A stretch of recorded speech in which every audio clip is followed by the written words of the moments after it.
I have 10 o'clock on the dot. Let's go. We'll now call to order our budget education session. You are, oh, thank you. Okay, thank you. So just a couple of notes that I wanted to go over about our schedule. One, obviously next Tuesday, May the 19th, we are starting at 9 a.m.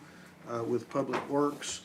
And then we had to move DTS from today at 10 to next Tuesday at 10. So I think that's, has everybody got an updated copy? Yeah, they had some outside the door. Okay, all right. Melissa has got an updated copy, just make sure that everybody has one. Today, we will be going over general government, city attorney, internal audit, quasi-agencies, HR, and we left off finance. So we'll cover that real quick. I did not have any emails from any council persons with questions. Weston said that he did not either, so I would assume that today's presentation will be pretty much cut and dry, straightforward. So I'm gonna turn it over to Weston and let you run with it. Perfect. Thank you very much. I think last year, we have our budget team is watching, so they're going to try and take down questions. And I think, Kim, maybe last year you helped us with questions as well? I'm doing that this year too. Perfect. So as things come up, Kim will write them down, or our team will write them down, and we'll follow up if there's things that we just can't get to. So just wanted to make that note. And then we'll just jump right in to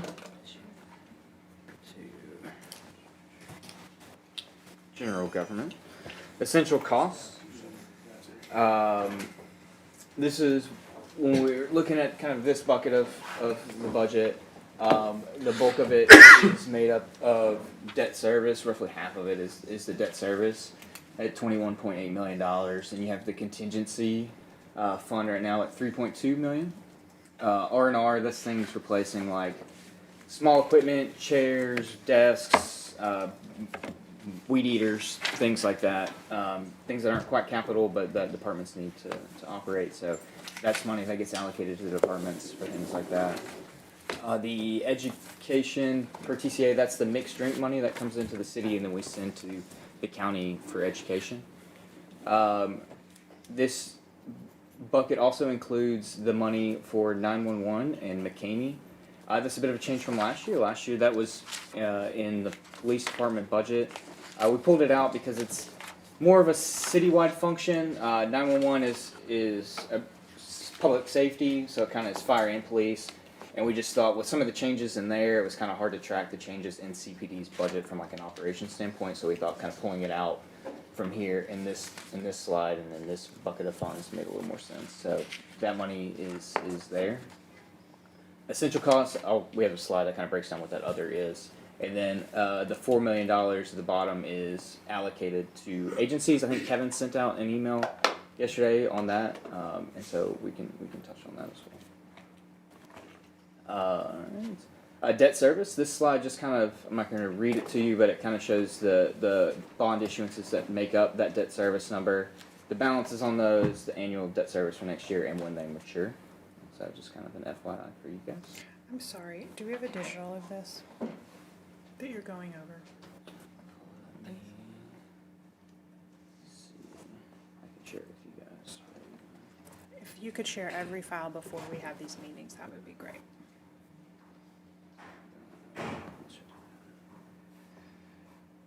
Or reference the exact budget page that you're pulling it from, but the actual presentation is better. You guys should have that one.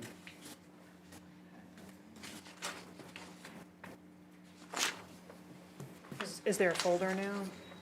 There was a 26 folder, but I had not seen a 27 folder yet, and it would not let me create one. So we'll get it updated. So you're just sharing the This is the general government essential costs. That's right. Thank you very much.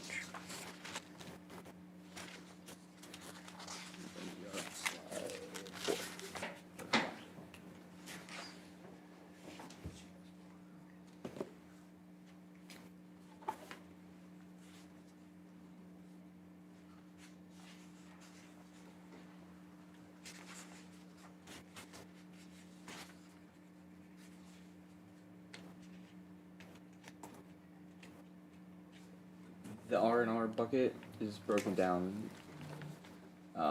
by department, and this is kind of the breakdown of how that works out. Each department submits a list to finance for what they're requesting, and then we kind of go through the list, and based on what they're asking for, what we've given them in the past, go through the process of allocating the funds. And this is the allocation for 27. And again, that's for things like anything from desks to, like I said, weed eaters, small equipment, things like that that they need to do kind of some day-to-day operational things. And where does that appear? Is that within their own budget, or is it outside of their budget? It's outside of their budget, so it's in this essential cost. Gotcha, budget. okay. Right, so it's in Renewal and the 1.5, replacement. yeah. Gotcha, okay. Other essential costs, that is broken down as follows. So the Stormwater Assistance Fund money that goes to United Way, stormwater money on city facilities. Technology replacement, that's essentially laptops, and small technology that DTS, they use that money to replace laptops. Audits and dues is our annual audit. It's about $130,000, and some other dues and things in there. Election expense is just that. If we had to have a special election or anything, we always set aside some funds just to cover that in case something comes up. And then obviously in election years, we bump that up a little bit. City code revisions, there's an administrative cost to doing some of that, so there's money for that. The tuition assistance is $20,000. It's a program we offer to employees to help with tuition on based on eligibility, and so. Is that a new program? This is the first year that I've seen that. I've seen it noted in multiple places in the budget. It's not. It's been ongoing. I think in the past maybe it was abbreviated TAP. I know I've seen it abbreviated TAP, so I don't know if that's what it was in the past budgets. But yeah, the tuition assistance program. I don't know. Many of you know how long that's been going on, but It's been going on since I've been Quite here. a while. The entirety of the Burke administration. And so what does it read? $20,000 isn't very much money. it's not. And honestly, we don't get a lot of use out of it. There's very few people that use it. I could pull kind of the history. And I can get the specifics. I don't remember, Mandy, I don't know if you can speak to what it covers, but it's a certain dollar amount on certain eligible. I believe it's up to $1,000. Up to $1,000. Don't quote me on this. 'Cause I'll Oh, get but that up to information. 1,000. I think it's up to a certain amount, yeah. And of course, has to be something that has to do with the job that you're doing, and it's a reimbursement. It's not upfront, so they have to come back with their grades, show that they passed the class, and then they get reimbursed for the Okay. class. And we have a handful a year, maybe, not a ton. Yeah. So It's not paying for And it. there are policies. no. What about this intergovernmental relations? Oh, sure. Oh, yeah. So And why is that essential? that is kind of some of the work that we use the folks. I'm trying to think of the group. That Bridge. Thank you, Bridge. That they do working with the state, trying to get some of the lobbying activity, dealing with them. That's in there. There's some sponsorships and things that live Okay, everybody, in if you could please take intergovernmental, your but I think the seats, bulk we're of going it to get is kind of the started Bridge. with our next session. This is lobbying. session B, Yeah. Tennessee-specific accounting and auditing issues. This is always a great session, especially for our Tennessee attendees, and our That's panelists do an the excellent bulk job. of We've kind got of the Lisa Beller, essential the costs. Senior Contract Audit Review Specialist with the Comptroller's Office. Questions on We have Nathan Abbott, Assistant Director in the Division of Local Government Audit with the Comptroller's Office. We have Justin Garcia, Contract Audit Review Specialist with the Division of Local Government Audit, also from the Comptroller's Office. And then finally, we have Anna Brantley, the Senior Standards Research and Compliance Specialist with the Tennessee Comptroller's Office as well. Please welcome them. Thank you.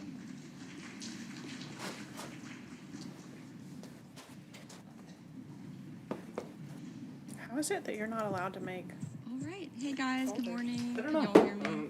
Google permissions. All right. When I went to Good the morning, one that everybody. for 26 Thanks, and Joel, right for the click to add a introduction. folder, it My did name it is straight Autumn out. It wouldn't let Brantley. me. But you I just need will to add a kick new off folder, our 'cause it shouldn't live in Tennessee-specific section 26. this morning. Whatever. So I'll start Yes, us there off was a with quick 27, disclaimer. The opinions but in the expressed 27 there during was a this presentation 26 are my folder, own. so I went to add a They new don't folder in necessarily that, and it represent was the grayed out. It views wouldn't let me of the select add a Comptroller's new Office or folder. the Division of I will Local try Government to Audit. get that updated in the All right, break. I know what y'all are thinking. Uh-oh, standards, research, and compliance. That means I'm going to talk about the standards. I'm sure we all feel a little bit like this, like we didn't have people hear about this till later today. Under R&R, But like police I will say I'm and only public works, speaking what for about type 30 minutes this of morning, so it items really can't are be too those bad. expenses? So this it's year's it's standards kind of really a wide aren't variety of too things, bad. but They again, it could've can been a be lot worse. So we'll just get a replacing light dose chairs of and those this desks. morning, It can and be then I'll leave it replacing to Dave public works. It to could kinda be get us into small the rest tools, of the GASB things update like that tomorrow that morning. are not big So enough kind before of for I jump capital, into the but standards, I do want to outside of talk kind of about the operations, so TCRS it's just money pension that they cost have to sharing replace test work those sorts real of quick. tools and So equipment. kind of set the stage here for what I'm talking about for those of you that are not familiar. New screen, As far as the pension and OPEB So census why is that data for the separated out Tennessee state versus plans, within like the we police have budget? several different sets of census data. We've got Or, I'm not trying to pick on, I just said police, but it could be anybody. I'm sorry, say that one more time. Why is it separated out versus, like, if I know as a department head that we're gonna need to replace office furniture in this I got you, instead of space living for in- 2027, I'm projecting that I'm gonna need to replace X number of dollars in office furniture. Why is that not in my budget? I think part of it's the main reason is because we kind of set a dollar amount for that. So let's see where we are. So like that amount originally was $500,000 when we kind of started this process, and then through some of looking at the revenue side, we came up with this. Looking at interest, especially, which we're gonna have a conversation on, I guess, this afternoon.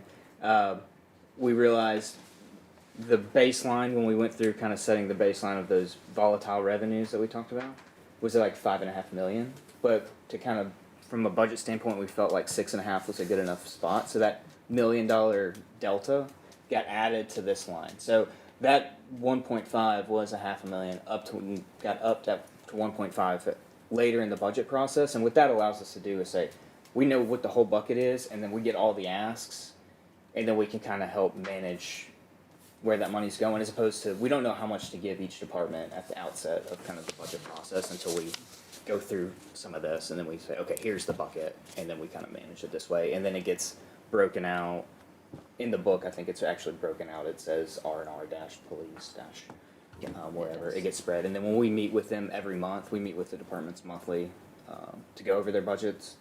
We always touch on that. It's on the sheet that we go over. Hey, where are you at in your R&R?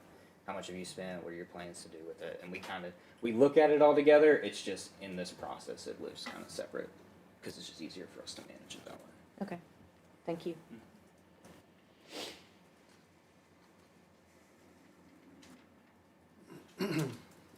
Any other questions before we move to city attorney? I'm just gonna go down the list. I don't know if you have a separate.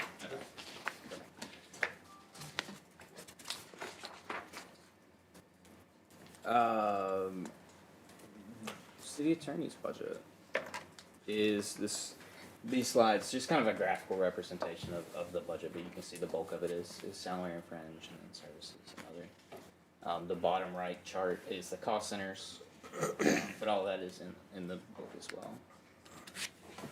well. So the city attorney's budget in total went up $200,000.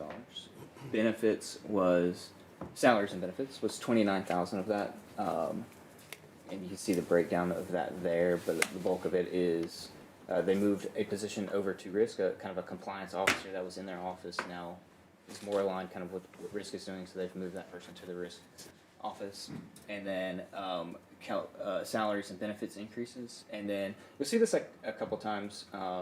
Last year, if you remember, we did kind of a 3-month hiring freeze at the beginning of the year, and so departments budgeted that, so there was a reduction in salaries and wages for that 3 months. Well, we didn't do that this year, so you'll see their budgets will have gone up by that amount, right?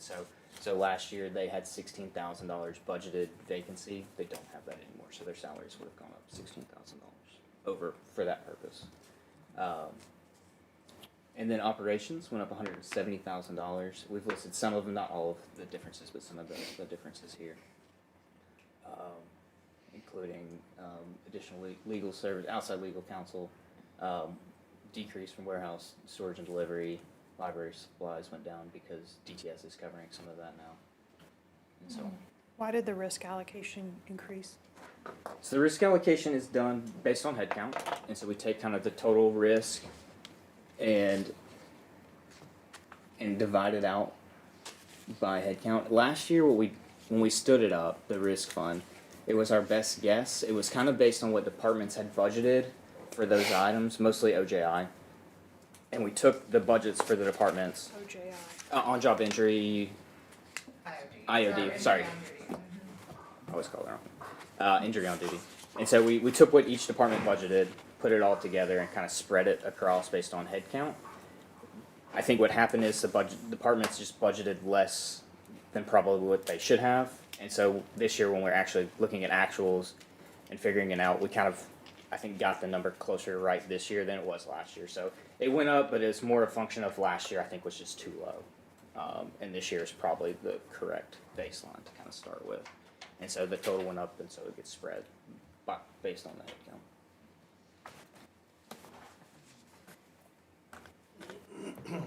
In each of these, we also included a position change kind of summary so we can see, hopefully, help us. Again, the one officer moved, or the compliance officer moved over to risk. Yes, ma'am. A couple bigger questions based on the narrative, the executive summary. Okay. So first of all, it says that in 27, they'll be utilizing the Office for Advice on Housing Challenges for its citizens. Can you elaborate on what does that mean? Whatever housing disputes we get into here, I guess we're dealing with the aspect of, that's one of the mayor's priorities here, in connection with providing low and moderate housing. If there's some sort of dispute about individuals that are in property that the housing is not maintained properly, whether land development office is going in on those cases. We have been handling a whole bunch more cases in city court regarding land development issues here and property maintenance issues going on. So we have 2 people in our office that are going every week to city court for that. So this is about code enforcement. Yes. Okay. And then there's quite a lot of information noted here about the limitations due to pay rates and unavailability of advancement for long-term attorneys. What are you doing to address that? Like, I was kind of surprised there wasn't a request for a different position code or salary increases or some type of stipend or sign-on bonus, or where are you in problem solving with that, and where's the administration in being useful in that discussion? We have discussions ongoing about trying to fill the position of deputy city attorney here since Valerie left our office. That's an ongoing dispute. We are trying to at least make sure we've got enough money to be able to handle that position whenever it comes in, and we're trying to at least make sure we've got someone that is associated with having real property experience and contract experience in that position. We have interviews scheduled for that here in the next 2 weeks, I believe, for that position here. It's been difficult to try to find someone here in the range of pay that we've got. But we also have one more attorney who is leaving here at the end of the month, so we will have another attorney one absence in our group here that we're trying to maintain. So what's the gap between what you currently have and what you need to be able to recruit the person? People tell us that they want to have a larger rate depending on the position for attorney ones. So we did get an increase here this past year for some of our folks, which really helped in that regard, at least get them to talk about it. But somewhere in the range of about $10,000, I believe. So 10,000 for attorney one, and what about deputy? in that same range, I think would help. Just 10,000. It would be nice to be able to do more, but I'm trying to deal with it. I guess I'm surprised that that's not in this budget. Yes. We're trying to work with what we've got in the budget this year and not go for any increases more than we needed. We're trying to at least make sure, at least on our end of it, we can keep the folks we got. Well, yeah, but, okay. And part of the issues this year as well is there's a paralegal position that we're trying to fill. At this point in time, it's not been filled to this point, but we are expecting to make that to help out a little bit on the attorney load. But the attorneys are still the ones that are having to go to court. And what about your office manager? Office manager is working well, at least to be able to handle issues back and forth here. It's good to have Rusty back in our office. He knows something about it, so that's good. Okay, great. And then the other thing, could you just speak to us briefly about the potential of the tort liability reform? I think we talked about it last year. It feels like it's a massive risk hanging out there. It is. In that regard, at some point in time, y'all are gonna have to think about, do you want to get into an insurance pool or not on here? The aspect of doubling the amount of the Tort Liability Act last year, which was floated in the General Assembly, was a big number. But, we currently have still the 300, 700 limits. We just recently were involved in litigation of a matter where the attorney wanted 300, and we told him, no, we weren't gonna give him that. And we ended up getting a lesser amount here with the assistance of the courts. So that's the way that goes. But that could be a much larger number for y'all to consider about in your judgments and cost aspect of it in the future if that number goes up. Is that something that the risk department is looking into, insurance for us? I do not know. Thank you, Mr. Chair. Yeah. Bill, what, the court's eviction retention program, could they be of assistance with this code violation stuff? I don't know how busy they are, but I'm just wondering if that could help offset some of the work that you all are doing, since it's still a landlord-tenant thing. Yeah, as long as they can resolve issues here between the landlord and the tenant, that would help, yes. So how do we bring, is I guess Emily land- still over that program? I think land development would have to get in charge of them and talk with Emily's group regarding that, if they're having issues that are going on. And we can try to at least facilitate that. Yeah, I mean, I don't mind connecting with Emily either, but I'm just wondering if you're asking for an increase because you need to supplement or provide those services, I'm wondering if there's a service that's already out there that's already in that arena. And it seems like that eviction retention program with the courts is already in that arena. That would be helpful, but we're still having to go on quite a few of increased numbers of cases here to city court in those matters because they don't get resolved outside city court. So it's city court, like for when somebody has trashed their entire house and they won't fix it, that then they're going to stand up and say, you need to fine them and make them clean up their house. It's a little bit different than the eviction prevention. Well, I know, but I'm just thinking since they're already in that arena working with landlords and tenants, that it would just be another avenue for them to take on to get it out of the hands of the city attorney's office. If it can get to the point where it does not get to be totally trashed, yeah, that would work. Okay. And it's a situation of, are the landlords actually maintaining the property too? So, Well, I think on both sides. yes, They could represent the tenant in the landlord piece of it if the landlord is not taking care of the property and if the tenant is not taking care of the property Yes. on behalf of the landlord. Okay. Thank you.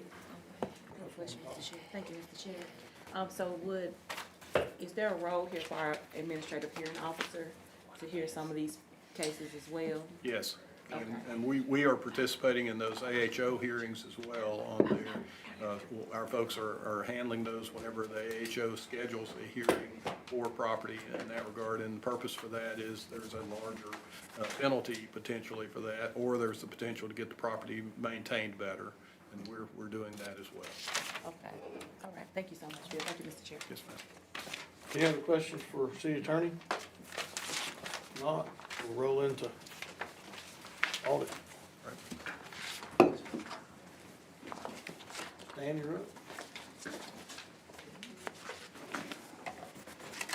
Morning. Good.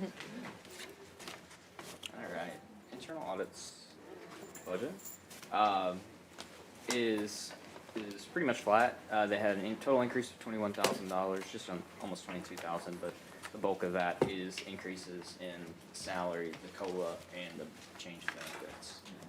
And then the other rest of it is just the additional risk allocation. No changes in positions, so all in all, pretty much a flat budget. Nothing too crazy with Stan's budget here. Stan, anything you need to add to this that we need to be I aware mean, of? it's flat, it's the COLA, and then that allocation at risk. They said that's the only real change. It's a static budget. We are, I have an aging staff, and we are definitely below market for where those staff positions are.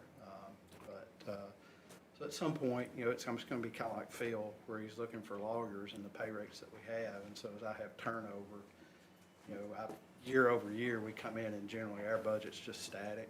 But there's going to be a point where we're going to have to look at, I'll get with HR and look at where we are. Our senior auditor positions are required to be CPAs or CIAs. And we tend to be in a classification where they're comped against auditor positions that are a lower level than that. Like, I think we have some comp issues we got to deal with there. Right now, we're okay. I know I have one that's a ticking time bomb that's going to leave. He's in his mid-70s, and Richard is still producing, but he's ready to move up to be with his grandkids in Knoxville. And that's probably going to happen soon, and we'll deal with it. I'll get with HR and we'll deal with those things. So I guess all I would say is nothing now, but yes, it's tough out there when you get in that professional market. You're looking at attorneys like Phil is, who are licensed, and then you're looking at certified public accountants, and it's, these kids are coming out of school with a 4-year degree in accounting, and they're making almost what I've got CPAs with 25 and 30 years of experience. So there'll be an ask out there coming at some point, is what I'm saying, but not right now. Are you doing anything, or tell us about what you are doing to train new folks? Do you participate in the internship programs that the city does? So we're a very small office. I have 4 auditors and myself. So there's not a lot of opportunity there for bringing in someone new and working them up and through a system. We're just a small office, and so luckily we've been relatively static. I mean, I've had the auditors that I've had there. Lisa has been with the city for probably over 30 years now. Pam, so my 4 auditors, and Pam, she left briefly to be an assistant city auditor for Cape Coral, Florida, or something like that. But then they ended up back after a couple of years, so she's probably got 15 years with us total. And Jeff now is I think at 10 or more. Richard's probably pushing 15, and he's the one I'm probably going to lose pretty soon. But they're just, we're not structured and have the size where we have this lower level that can just build up and you can train up. So the bigger concern that I have is, and I want to be very clear, like I'm not looking to leave or retire next year, okay, or the year after, or the year after that necessarily, or whatever. My biggest concern, honestly, at this point, is that I have to find someone who has the potential to take over when I leave. And I need someone to be in that position for several years, because they need to be familiar with the city as it operates as a whole and have some history and some experience. And the folks that I have in there right now, they're Gen Xers and a boomer, and none of them are going to be, when I leave, if they're not already gone, they're going to be close to gone. And so that's my biggest concern right now. But it's not something that's immediate, for this budget year or right now. I think an internship would be great, just knowing, coming from that background, I think it'd be wonderful experience for whoever got to do that, but I think you'd struggle keeping that person because when they graduate, they'll be making 60, 70 plus thousand a year just with a 4-year degree. And so it would be hard to retain that person. So it'd be a great experience for them. It might help you in some ways, but it would be hard to like really benefit from that program for the city as far as keeping them. And maybe you might find someone that just really loves If you do it the exact same way you've always done it. Yeah. But if you have a cliff you're facing, I mean, so what I'm hearing you say is like, in 3 years, I'm gonna tell you it all fell apart. And as an auditor, like you would be telling me now, hey, in 3 years, it's all gonna fall apart, so you need to do X, Y, Z, right? It's not gonna fall apart in 3 years. We've been really, I feel really stable. I do have Richard, who's probably gonna be leaving sometime soon. I've actually, started the process probably about a year ago with HR, looking at some things, dealing with issues about the comps and getting the comps straight so that we get the salary structure right. And it is sort of this, it's gonna be some preparation over a period of time. It's not gonna fall apart in 3 years. And that's why I'm saying now, like, this is where, you know, I'm not in here asking you guys for big salary increases for my staff right now, but, you can expect some incremental changes or things that I will probably be asking for over the next, say, 3 years, getting ready and starting to build up for some of those things. But I think we're gonna find, when Richard leaves, it's gonna be very obvious how difficult it is to find someone with the qualifications we demand for an auditor position here, for a senior auditor, at the pay that we have. So that's gonna be, there's gonna be some realization there that we work through over this next year. Councilwoman Burris? Hey, Stan. What, in a perfect world, what would you need to prepare for that succession plan? You know, I think, like I say, like you have Richard leaving, and it's an opportunity to really focus on, in the interview process and the application process, and then hiring for that is to be very mindful that, I really would like to take that opportunity to try to find someone who would grow into following in my position. There's, you know, like I said, the folks that we have, the 4 that I have right now, like they're gonna age out.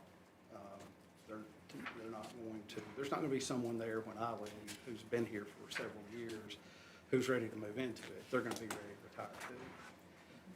So what are you talking about, you know, dollar-wise? If you had, I mean, like, would you bring somebody in now that could just start training so they're ready to go when Richard leaves, or what? I mean, what's that? Do you have an idea of what that amount is? I think it's more of when Richard leaves, we're doing the recruiting process and we're looking for someone, and what's gonna be really difficult is I'm gonna need to bring someone at a pay level that is probably higher than what my other auditors are making, who have more experience, and that's gonna be a real difficulty that I've gotta work through, and, Do you have a deputy? no. So, And that might be a solution. It's such a small office, you know, it's like 4 auditors, so now if I have a deputy and then 3, but that is a structure that it would be really good to have, even if it's just for a period of time until we get a transition into that. But again, you know, these are things that I gotta talk with HR about, I gotta work through, because now if I go hire a deputy who is going to have less experience than the other auditors I have, and I bring them in at a higher pay and a higher level position than the others, that gets difficult, right? But I know that these 3 are not gonna be the ones who are gonna follow me when I leave. So I would need something like a deputy, but I don't have the person there now to move up through that progressive method. I guess, you know, there are a lot of things to look at and consider, and I gotta work with HR on it, and I don't have the answer for you right now. I think it has to be a little bit fluid, so that we can figure out the best way to make it work with, I think I have the smallest budget in the city, other than city council might give me a run for my money on that, you know, y'all might be just under me, I'm not sure. We're small, and so we'll work with it the best way that we can, but I do have a goal of trying to take advantage of when Richard leaves, which is probably gonna happen this year, in the recruiting process, having a focus on trying to find someone who, so maybe I can bring them in at a level where I don't have to bring them in higher than my existing auditors, with a mind that over the next several years, they'll build up and they'll, you know, they could fall and become, have the potential, you know, with proper, demonstrating proper competency and everything. Thank you, What? Mr. Chair. Thank you, Stan. How's the participation rate with the community surveys going? I haven't checked it, but I think it's on par. In the past, hadn't checked it like today, so, but it's coming along, so we have some good information on that. We put a new box in, at the end now, limited it to 250 characters to let people put in some just comments that, we can't analyze that stuff because it's not like in a common format, but, you know, we'll capture it. We'll send it out to you guys, and you can read it. You For can read- information purposes only, You can right? read through it, and it's probably not gonna be nice comments, but, you know, you guys can see what you're. We get See those what- in our email all the time. Yeah, right. Probably won't And surprise yes, you. we're just gonna consolidate that for you and give it to you in a nice package. Spend some time. Thank you. Good. Thank you, Chair. Packet full of hate mail. All right, Weston, let's talk about quasi agencies. Yeah, all right.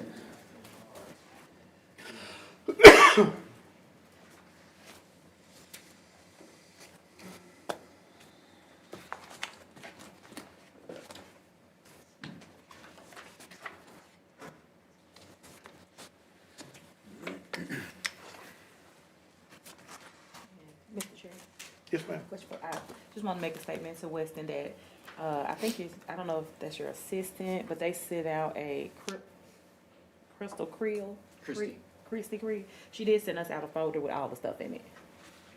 With all of the, Awesome. oh, so you don't have to keep sharing. I can say that so you don't have to keep sharing. Perfect. Great. So she did send it out a little bit after, Councilwoman Hill asked about it. Perfect. Just need my folder.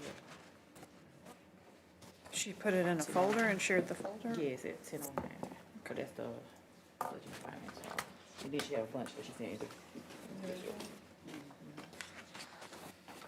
Thank you, Mr. Chair. Yes, ma'am.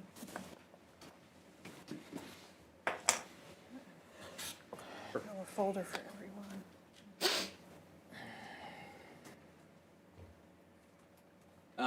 Yes, so we'll touch on agencies and kind of external quasi agencies. So, kind of looking at that middle column, proposed 27. So CARTA, roughly 8.4 million. That was their request for this year. So you'll see it went up $750,000.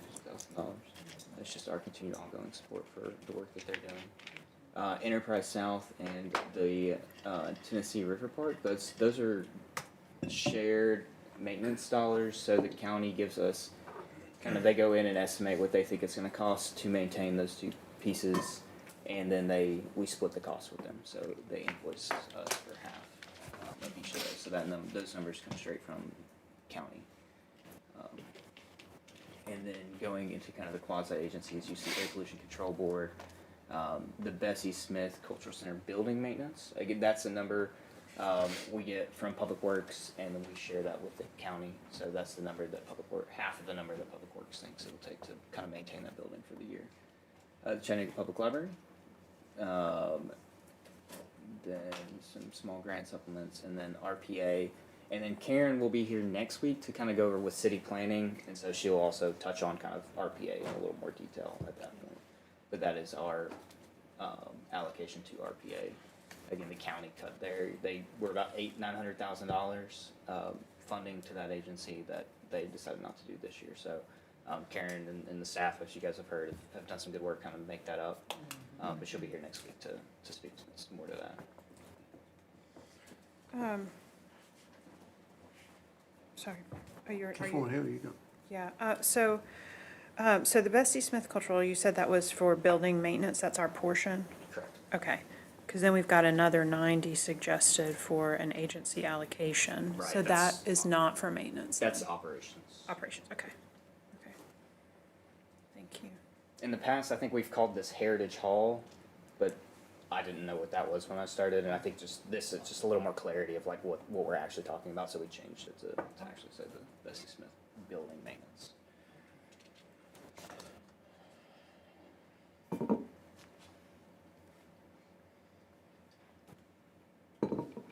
Yeah, they're having a lot of trouble with their building, humidity in particular, I think.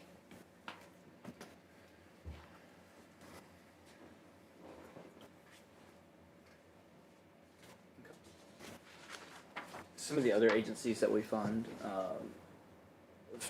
so most of what we're looking at is Fund 1100 General Fund. It's the main operating fund of the city. We do have some of these other funds that fund external agencies. So you'll see Economic Development Fund. There's a department in 1100, but there's also this fund that's set aside to fund a handful of economic development related agencies, and those are listed here. No significant change really to any of those, just small changes. And then hotel motel, that's money we get from the occupancy tax. Chattanooga Tourism, their request is in line with last year, or what we're giving them is in line with last year. And then you'll see we're giving them another $600,000. That is to help with the World Cup FIFA team that's going to be here this summer. So that's to help with the operations of having those folks here in town. And then the $250 is going to the Songbird Foundation for a Chattanooga Hamilton County history experience that Kevin can help me remember, but it's working with kids in music history, I think. Is that right? Yep, so we were approached by the county asking for a 50-50 partnership to fund what they're calling a pop-up history museum. That's going to be a temporary installment. It's going to be created in conjunction with the folks at Songbird and then Hamilton County School System kids. And I think it's going to be 4 or 5 interactive video productions that they're going to put together. And basically the idea is to roll it out and make it accessible to the public as part of the 250th celebrations this summer. And so that's a $250,000 ask that we are proposing to fund from Hotel Motel. So we're gonna have one FIFA team in Chattanooga, right? And it's gonna cost $600,000 to protect them for how long? So they are going to be here for, I think at minimum 2 weeks, but then I think it depends on them winning. And as I recall, they're the #1 ranked team in the world, and so I do think that. Oh, well, we got a good one, didn't we? We did, yeah, and so they do just require the heavy security. It's part of kind of the FIFA contract obligations, and 600,000 is an upper limit threshold estimate. So I don't want to speak out of turn. I would need to just follow up with Susan Harris at the tourism company just to get a fresh estimate, but 600 was the placeholder number. So will that be our police that will be doing that, or will it be private security? So I think that it's going to be through the extra job framework that CPD uses, where when they're not on shift, they can go and work on a contract basis. Okay.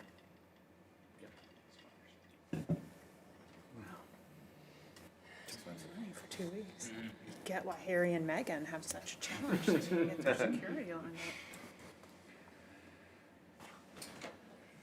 Chief, stay right there just a minute. You know, I guess we're contributing to Chattanooga tourism, and I understand that part. One thing that we don't seem to go after is the sports side, and I know they branched off into 2. Mm-hmm. We don't contribute anything to that side. It looks like to me we're missing out on a big economic opportunity by not going after more sports events than we do. And of course, and I think we have a study basically that breaks down showing kind of where gaps are in the city. I'm a little bit concerned that we're falling behind. We as the city, or we as a community? Well, we as a city are falling behind in this, in capturing a lot of this sports revenue that's that's out there. It's a big industry right now. It is. Completely changed probably in the last decade anyway. Mm-hmm. And at one time, Summit was, you know, we captured, and still do, captured a lot of revenue there. We were sort of the softball capital of, I think, you know, the United States. But a lot of that is changing, and I don't see us looking like we've got a vision towards that. Yeah. So Mayor Kelly and Mayor Wamp are working together. They pulled together a working group of about 10, 12 people, and then we're working with PFM, taking a look at our downtown tourism and economic development ecosystem and talking with those organizations. So the Convention Center, the Tourism Company, the Sports Events Corporation, Tim Morgan's new group, River City, DCA, the Chamber, toward making sure that where we ultimately want to go is figuring out the best way to optimize how those groups work together and how those things are funded, recognizing that sports events are a tremendous opportunity for an economic driver. I say that just to say that I feel like while there isn't anything reflected right now in this budget, I do anticipate that as that effort evolves and lands in a place of clarity around what we think might work on a go-forward, I anticipate that we're gonna be coming back to both the city council and the county, to the commission, to talk about what it might look like on a go-forward. So I think it's still evolving, but I affirm what you're saying, that it is a tremendous opportunity. There's a lot of conversation going on regarding it, but we actually did not get a request from the Sports Events Corporation for this budget, so that's kind of where. I mean, I think to be forward-looking, I'm not sure that we don't need to have something in there, you know, to start addressing that. And even if it's, of course, I don't know what these talks look like, but even from our park standpoint, our special events or programming, you know, having a partnership with the sports. Event sports, yeah. I think there could be a partnership had there that would be beneficial to both bodies. I think so too. And a meaningful revenue stream. Okay. Yes, we're open to that as well, and want to figure out what the most additive approach would be.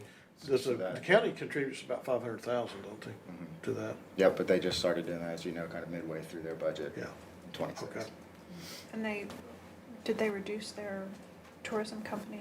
Yeah, they took it from the tourism company and reallocated it to the sports. What are they calling it? It's the Sports Events Corporation. Okay, Sports Events Corporation. SEC. So this, and I think it's TSEC, is it not? I think they're using the as part of that name. I don't think I recognize it. So did they reduce by 500 or did they pull out completely? Completely. The way that the county funded it is they reduced the previous allocation to the tourism company by 500 and redirected it to. Right, so how much are they currently funding the tourism company, Chattanooga Tourism? I don't remember. I was under the impression they had pulled out. No. Sports. They were around $10 million, the tourism company, so. They just pulled out a portion. Yeah, I think it's 9. Okay. Yeah. 9.5. Okay, Yeah, there's still a significant amount okay, funded. got it. Okay. Thank you, sir. Yep. And then, Mr. Chair, I have a quick question. Sure. I'm sure it's in this book somewhere, but off the top of your head, what we collect in hotel motel tax? it's around Annually? that $10 million. Okay. What was your question? How much we collect annually in hotel motel tax? Oh, okay. 10 million, and so this 850 comes out of that 10 million? Okay, Correct. thank you. Thank you, Mr. Chair. And Any other quick, Councilman Harvey? that's annually we collect it? What if we don't, what do we do with the residual? Pay for the riverfront. Goes to pay for the riverfront. Yeah, so there is a tab in the book, hotel motel, it's towards the back somewhere, that breaks it down. But yeah, so 10 million. Part of it is capital for riverfront or other tourism infrastructure capital things, and then part of it is debt on the riverfront, and then part of it is and the rest of it is this. And then there's a small amount that goes to fees to the hotels and to the county. So, I mean, I don't know how much history you know, understand about this, but the hotel motel tax was created to be a funding source for all of the development on the riverfront. I mean, that became the revenue generator for the debt. Okay, that's all. Yeah, and this is just kind of a breakdown of that over the last 3 years.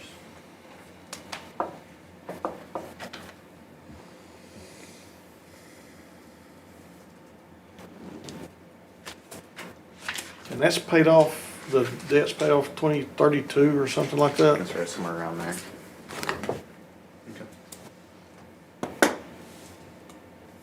Does the hotel motel tax have a sunset It does. tied to that? Great. It was originally, when it was established, was for that purpose, but since then has been expanded more broadly to be tourism and tourism infrastructure, not specifically And tied that's, to the I downtown. think, what opened up the door for us to be able to spend A little bit more of it. broadly rather than just in a specific area. That's right. Yeah.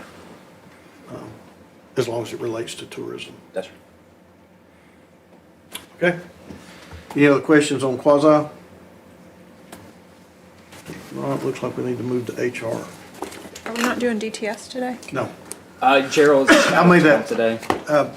I was. at the start. At the start, I missed that. We, I apologize. we're moving that to 10 o'clock Tuesday, May 19th. That should be, do you have an updated copy of the budget sessions? I don't, but I've been making notes, so. Okay. I can double check against that. Okay. Yeah, Gerald was, I think, out of town Yeah. this week and wanted to make sure he was here for Okay. that. So. All right, so HR, their personnel total budget up $168,000. Salaries and benefits is pretty much the bulk of that. And again, that goes back to they had last year budgeted $161,000 in vacancy savings, and that was part of that 3-month kind of hiring freeze, and so that went away this year. So that money got added back into their budget. No changes in positions for them. And then on the operation side, slight increase in the risk management, and then some other miscellaneous decreases. But nothing too tremendous here. Any questions? I did want to add in that I followed up with HR. We had 17 tuition reimbursements last year. So far this year, we have 7 that have been submitted. Okay. I did have a question about employee training. I know that we had some challenges this year where when you were in HR, you had set up so many processes and here's the exact policies that we follow. And then the wheels slowly came off. So I imagine this employee training line is different than, I would think you would be very thoughtful about making sure that they're very well trained and ready to. Can you talk about that just briefly? So there's 2 buckets of employee training. So employee training would be whether we do it citywide or whether it's done in the department. So the department training is virtually free because it's done by myself and whoever we held, or legal, if we have legal questions about that, about how we do our processes, and based on my past experience, not because I'm all-knowing by any means, it's best practices in HR. So we've gone through that for the individual department, for the individuals in HR. Of course, they're allowed to go out to training, we do investigation, we send them out to investigation training, things like that. Citywide training that we do have multiple trainings that we offer. Radical Candor is one of them. We have a manager training that we do now. We had a new hire orientation that was 1 day, then we moved it to 2 days during the time I was here, and now it's 3 days. The 3rd day is for managers specifically to learn how to be a manager at the city. So obviously we put that on ourselves. We don't outsource that for them to do that, but we also offer these other trainings throughout the year that they can do if they're interested in learning something else. I did want to, if you don't mind, we do have a career ladder process. So you had asked about internal audit and how we do these things. We have apprenticeship programs, we're doing interns. Career ladders where we allow people to move up without having a position open based upon their certifications and their training. And so we've been doing a lot of different programs to institute employee development. We also offer a class that's called, I call it base camp because that's what it was out west, but basically it's how to move if you want to interview practice and to learn your skills to be able to move up for internal employee development. So we're really big on enriching our employees and making sure that they stay with us and that we give them opportunities to be able to move up within the city. So the staff, employee training costs have gone down, not huge, but $5,500 down. So what's changing? That's just available, that's how many trainings that we're putting out. We Okay. did actually lose a trainer this year, and so that is one of our vacant positions currently. Okay. And so we're gonna be hiring for that here pretty soon. And then, like I said, internally, it's just what's available. So if there Okay. is a class that's available and we go, then we send somebody to it and then they utilize that training opportunity. Sometimes MTAS puts them on for free, sometimes they're not free, so it just depends on what we have available to us during the year. Okay, well, with regard to audit, I'm just gonna make a note in my list of follow-ups then, and I'll get Yeah. with you about that. Yep, Thank sounds you. great.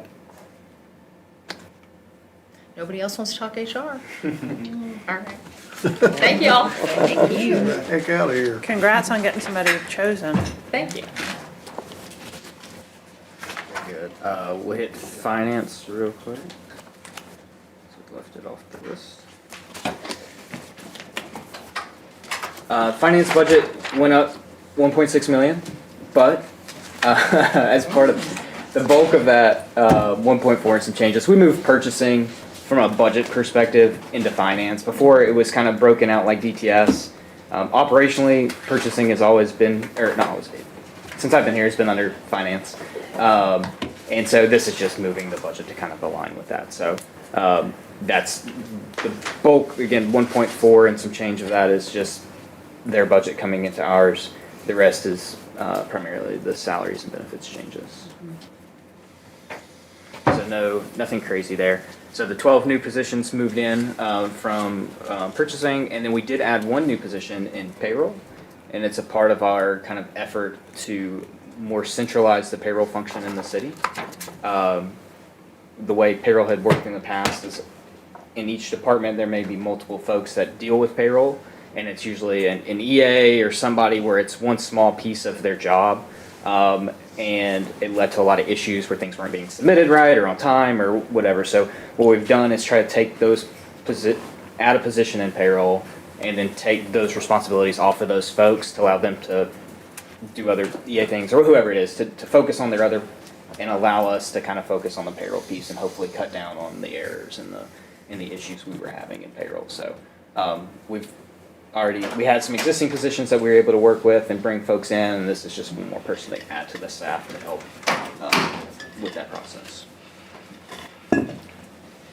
But other than that, that's all it's going to be. Any questions? No. No? There you go. Thank you. Sit down. We have finished up pretty much right at 11 o'clock. My time is impeccable. We're ready to roll right into Councilman Elliott in the Legislative Committee, covering city council, judges, and executive. You want to move over here? Or you want to It may help when I see people. Put our hands. Yeah. Yep. Well, I started pushing my stuff. What was that? Hello, how's everybody doing? Good. Good deal. How are you today? Well, pardon my tardiness. I had stuff going on with my business today to help me up. Judge Patey sends her regards. She was unable to attend, but if we have any questions around the courts, I can make sure we collect those now, and we can send those off at a future date. And if we really want to have them come in, I guess we can coordinate with you, and then we can go from there. So we do have Tuesday, May the 26th for any kind of follow-up that we may need. So if there are questions and we need to squeeze them in on that 26th, we can. Okay, perfect. Starting with that, are there any pressing questions now as far as city court that we would like to capture while we're here? I think your budget was basically flat. Yeah, no real changes. Okay, all hearts and minds clear? Yes, sir. Okay, good deal. Well, let's transition into the mayor's office, Kevin, and then we will take it from there. Executive branch.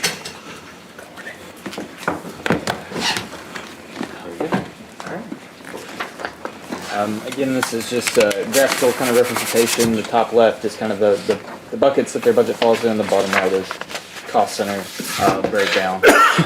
We'll kind of get here. So total budget for the executive branch decreased $441,000. Salaries and benefits dropped $232,000. Biggest reason for that is they transferred 3 positions over to economic development, and there's a slide after this that'll hit the position changes. And then the operations side dropped $208,000. We moved part of this budget. In last year, there were these 4-year RFP contracts that live within each department. Those all ended last year, so they're not in this budget. So we essentially took all the money out of the department's budget. So when we told it flat, it was flat less the RFP dollars, right? And then we put all of that in that $4 million line item that was in the slide earlier. So you'll see a couple different departments where you'll see that RFP agencies removed, and that's what that is. And then a small reduction in the innovation fund. What is the innovation fund? It's marked here multiple times and it's pulled out as important, but I don't remember us ever talking about an innovation fund in the executive branch. So I'm not sure when it was stood up, but it was Since I've been in the mix, it's been an annual budget line item, and it's used for different things. I think originally it was leveraged with respect to ideas that employees would put forward, and then there was kind of an incentive program. That still happens, and Jeff Mills, who's one of our project managers, helps facilitate that. Those requests have diminished a little bit, but there's still some volume there, so we continue to evaluate those, and then we also use it for kind of like ad hoc opportunities that come up that make sense for it. I'm trying to think of an example. Well, I mentioned in the previous session how Mayor Wamp and Mayor Kelly are working together on this tourism/economic development endeavor. We're going to fund some of that consultancy work out of the innovation fund. Just kind of a little slush area.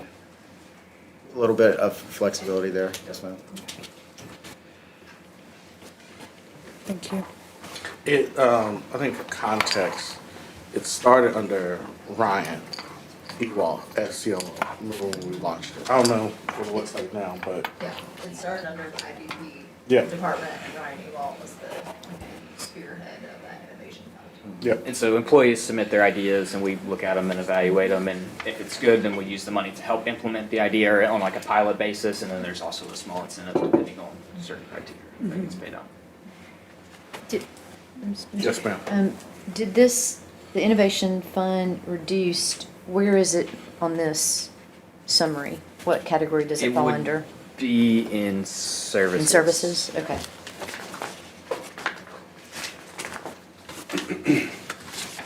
So it didn't get moved someplace else, it just got reduced. That's right. Thank you. Again, they moved 3 folks out of the executive branch over to economic development. And then we had, Can I clarify? Yes. So the positions as listed are FTEs as they were in the mayor's office. We didn't move a deputy chief operating officer over to economic development. We gave them that FTE. As you'll recall, when Steve departed, we decided to combine the deputy chief and the deputy deputy operating officer into one Darren Ledford. And so he kind of straddles the fence between those two, and so it's a net reduction. And so what we did with that FTE is we gave it over to economic development as part of moving Monica's group over to economic development and providing some additional capacity for her and her team around arts and creative economy. Oh, go ahead, Mr. Chair. Oh, you. So I have a question.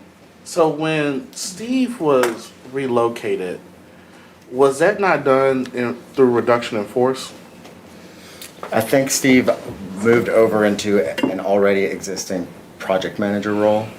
And so it was a reduction in, because we combined the deputy chief and the deputy chief operating officer.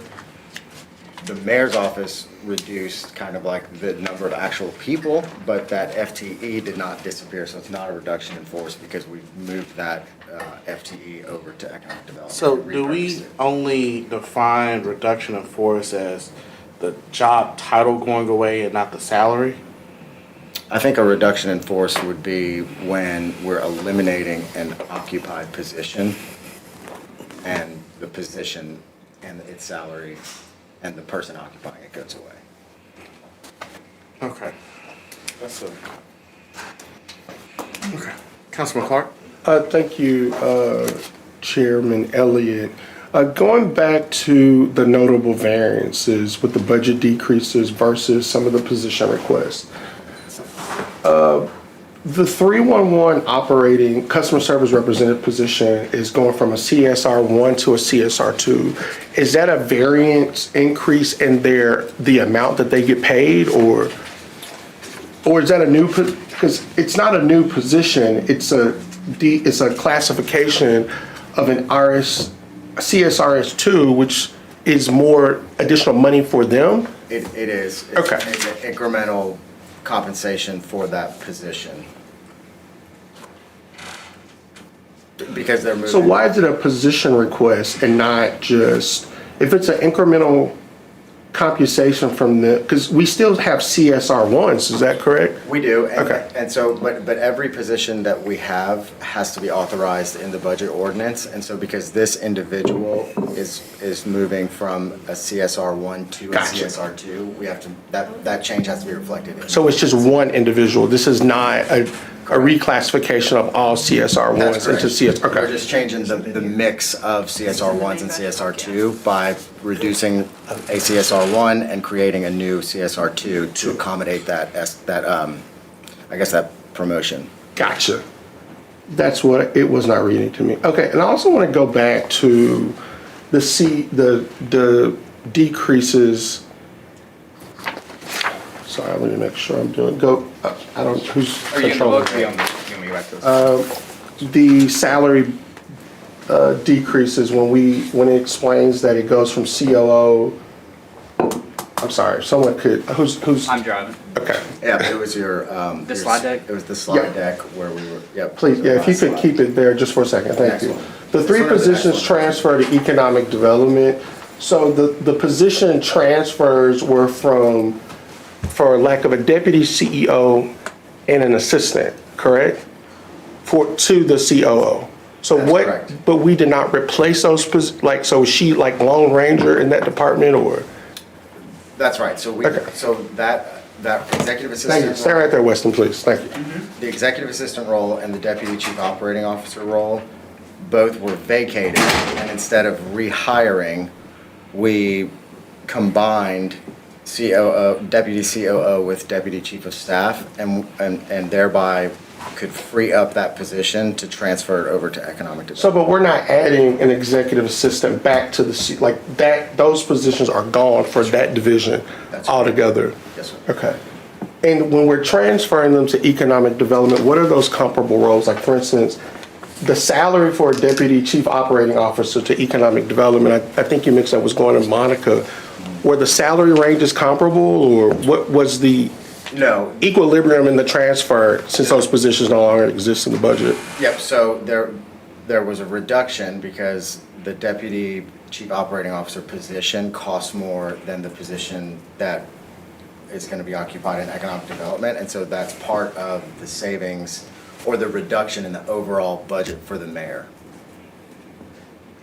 So if like, just simple, so like if the deputy chief operating officer is $100, but the position over in economic development was $75, because if they're not the same level, then the $25 is what is part of the reduction to the mayor's overall budget, because well, actually, it would be the It's whole, the I'm city- sorry. the city budget. Yeah, I'm sorry, the city budget, yes. So the mayor's goes down 100, economic development goes up right, thank 75. you, The sir. citywide realizes the 25. Sure. So what support staff does the chief operating office have? I mean, that's a staff that I know that police, public works. Yeah, so I mean, it's a main functioning artery of our government. And I know you have a deputy and an assistant, and like most, So Darren is both the deputy chief of staff and the deputy chief operating officer. I did not know that. So that's Was what we that, did. is that something that we were notified of, or? Okay. We combined it last year and decided not to backfill to see if we could do more with 3 people. If we could do the same amount of work that needed to be done with 3 people that was being done previously with 4, and we've been able to successfully do that. And so we are happy to eliminate that position from our Gotcha. budget and move. And that makes sense to me now, because I'm thinking to myself, like, in the hierarchy or the org chart for most departments, you have an executive assistant, a deputy chief operating officer. In some cases, you have an operating officer. You know, it's tiered that way. And I know that that's a portion of government that I deeply depend on. And not speaking for the chief operating officers who is not speaking, but whatever. You're telling me that Darren has a dual role as a deputy in supporting both the chief of staff and the chief operating officer? That's right. Okay. And that is the cost saving by eliminating that role and transferring it to the economic development department. That's right. Because their capacity, okay. Yes, sir. I just want to be sure there. I'm not that you can't advocate for yourself. I know the functionality of your division, and I just want to make sure that the support is there. And I do know that Darren does a great job in helping in some of those functionalities. So I was just curious in the reorg as not a reduction in force, but a reorg in the fact that we moved it over into economic development. So I just wanted to see what the equilibrium was with that in the transfer. So I'm good. If I might add something. Sure. Not that I can add. Yeah, for sure. I'm so sorry if I'm overstepping. I just wanted to add in that, so we did another transition where Miles Huff had a different position. We made that into an office manager position, which is why I don't Saw have an you. executive assistant anymore, Gotcha. because she got promoted to the office manager position. And so the reality of not having 2 people to support anymore, like we didn't have an executive assistant that had to support 2 people. So that's why we were able to eliminate that position. The office manager does help me with scheduling. So I do have that support with the office manager helping me with my schedule. So she does lend in, she lends in for everybody, but she lends in for me as well. So I do have support. It's Thank you. okay if you need to wink twice to let me know. I just find that really interesting that in most organizations, when you have a chief operating officer, it's quite different here in how we have restructured that. I've never seen that paradigm before, but if it works, it works for you all, as long as it's not lacking for service delivery. Thank you. Okay. Councilman Harvey? Yeah, just wanted to ask, what are the functions of the Director of Design and Mental Health Clinician? So the director of design was what Steve Helmiker did while he was here. This was part of the rebranding effort. And he really helped us with kind of the launch and the proliferation of the new branding, and helped just kind of reset and rebuild templates and all of that work. A lot of that work kind of turned it from like trailblazing to just maintenance, and then eventually it just really slowed down, and so he moved on. And so I'm a little bit confused about why we're calling it out as a director of design, because I thought, you speak into it. So it says new positions, but the brackets, we're getting rid of the director Okay, of design. that's what I thought. All right, that was my talk So track, that's but what then I the- got confused. Yeah, when I yeah, looked at it. sorry, yeah. So the brackets around the one. Director of design We're getting rid of that one. is and- going away. Yeah, so it's a net Yes. zero new position. We had it for Yeah, branding. yeah. It's finished. It's Yeah. going away.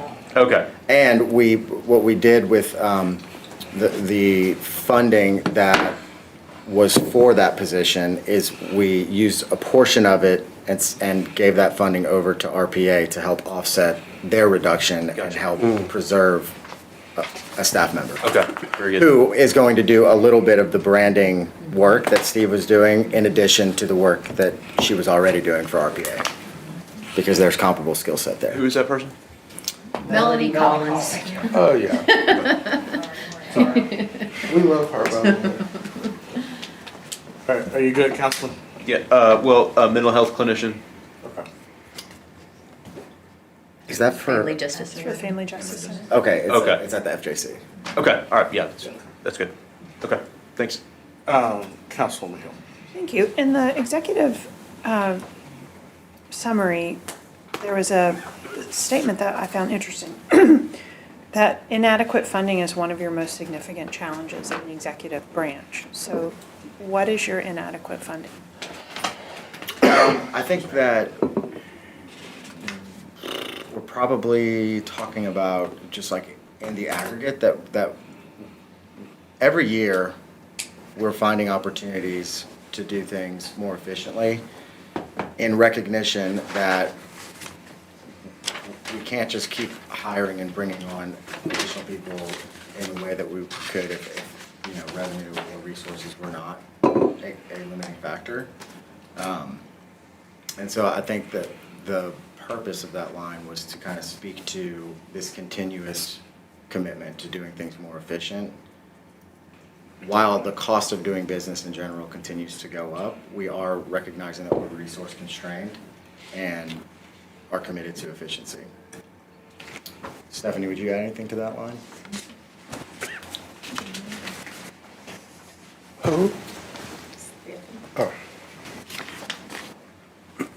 You good, Councilman? Weston?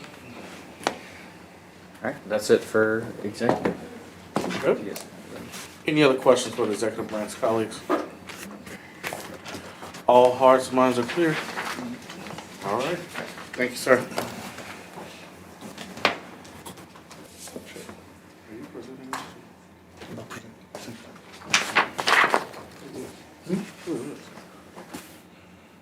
I don't know, that's yours. I mean, that was under yours.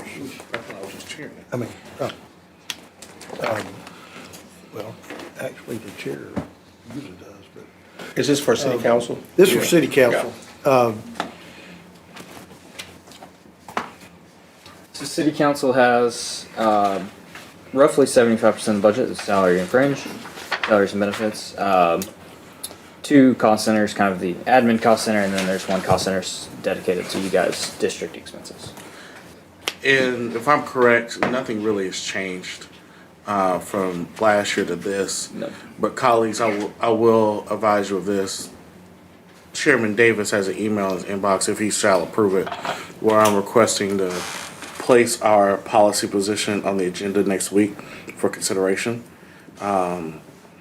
And then that will probably, I've talked to Kevin and Weston, they have agreed to try to work with us. And we'll also, within our budget, make sure we have all the funds necessary to fund that role, if we decide to move forward with it. So you'll see it if the chairman approves it. It's been tweaked for suggestions. I got suggestions from Councilwoman Hill and Councilwoman Burrs and Redden. So that's the one thing that may look different for this budget after we make a decision on that one. Yes, sir. Do want to point out, it looks like it did change a little bit, that we saved $32,000. Is that correct? It's something to be pointed out and celebrated? Absolutely. Absolutely. So it did change. Is there a line in here about we have inadequate funding anywhere? I don't think there is. But council, does anybody have any questions regarding the city council budget? I did, Council. Yes, ma'am. Yeah, so just wanted to confirm, we still maintain the increase that we, each district got within. Yes, that's right. I Okay, think that was that's right. stated with you as chair's budget last year, and that's still reflected Okay, currently. that works, thank you. And that is Yeah, 10,000, I believe. Yes, ma'am. Per district, yeah. Yep. Thank you so much. Any other questions? Councilman Clark? Chairman Elliott, I do have a question, going back to your fiscal note request, that when we do move over that position, if it goes to our agenda, what have those discussions been like for the amount? Because right now, what we have budgeted for to supplement a position like that comes out of our consultant fees of $100,000. And so my question is that, do we have the intentionality in maintaining that amount, but requesting that they move additional funding over to support that role? Is that how those conversations have been going? That was a request that was made to help us prop up some of That position? That position. And what amount? There's a formula based on if it passes as is. There's a formula that HR has to account for benefits as well. And so we'll count both of that together on that form. It's generally 30% markup for that. There you go. And so we'll take that account if there's no changes to it. We'll go with that, but if for whatever reason, if there are changes, we'll have to adjust it as necessary. So we're talking 70-30, is that what that means? I was requesting. I'm gonna be, for transparency purposes, for this particular item, I am planning, if it does pass, in hopes is that this council will work with the administration to figure out what the movement looks like. There's been a commitment to help find the funds, but I have been cautious about moving forward with locking them in because I don't want to preempt any potential changes that could happen on that dais. Hope no changes happen, but I'm just one of 9. And so if someone comes up and amends something for whatever reason, they get enough votes, and it could potentially change the cost of the salary range. Does that make sense? Like, we have extra room in our budget that there was conversations last year, we could potentially look to use our consulting budget. If not, we can also look to see how else we expand and fill those monies to make sure we get what we need for the position. So Yes, ma'am. just a question then, Mr. Chair. So, for the policy position, you sent a request to our chair that Correct. that position gets voted on by us prior to the budget or within this, added to The this? request is that it's put on next week's agenda Okay, next week's agenda for the position. for the And then position, we'll have the amounts, the benefits, all these things included in that, if it's approved by our if it chair. is approved, Okay, and then from there. and if then it's we- approved by council. Go ahead. Okay, and then from there, if that position is approved, then we would amend this budget we're looking at now, to include that amount with the fringe benefits and all the things. Correct. Okay, just That want is to make sure I correct. understand the process. Okay, that works then. Madam Chairman Yes. Burrs. Hi. I apologize, and you may have already said that I had to step out and take a phone call. So did I miss an update of that job description? I know I had sent back to you a bunch of questions that I had when we last discussed this in strategic I got it. planning. I got So it. where are we on where are we on that? I got written suggestions from yourself and Councilwoman Hill that I updated and reflect as best as possible. Is it identical? No. But if Chairman Davis agrees for it to go on the agenda, I'll make sure we all get that copy going into it. So There have been changes made to the description. there based on- has, okay. based So on I your haven't missed a suggestions. response from you to No. my email about the Not yet. questions I had and maybe some suggestions that I Not have yet. made? No, you have not Okay, missed and a when response. might I expect that, or when might If we I expect get that? confirmation that we're fine to move forward for the request, I'll send that out to the council as a whole. What's the holdup on that? I just sent it today. Oh. There's no hold up. I mean- He hadn't even checked his email, I don't think. So this is a budget hearing about this budget line item. This is So about- why can we not discuss what we intend to move that? I don't We can know why discuss it now if we're we want. belaboring this discussion on this and we're here. And that's not a critique towards you. I mean, is it gonna be on the agenda or not? We're here, and what is the intent to fund that position? I just mentioned that I have no intention on touching the $100,000 that we have set aside for consulting, because I think we would need that. And what we're doing, which is perfectly fine, if we need to add an additional amount to fund staff for our council, they do it. We're no different as the legislative branch. And so I would like for us to have that discussion now, because that's what we're here for. Please do not kick this. Is it going to be on the agenda or not? I mean, I haven't seen the email yet. I see no problem with putting it on the agenda and discussing it now. I know we also have time built in on the 26th if we need to come back and look at anything. What I would like. It's the first I've heard of it, so. Gotcha.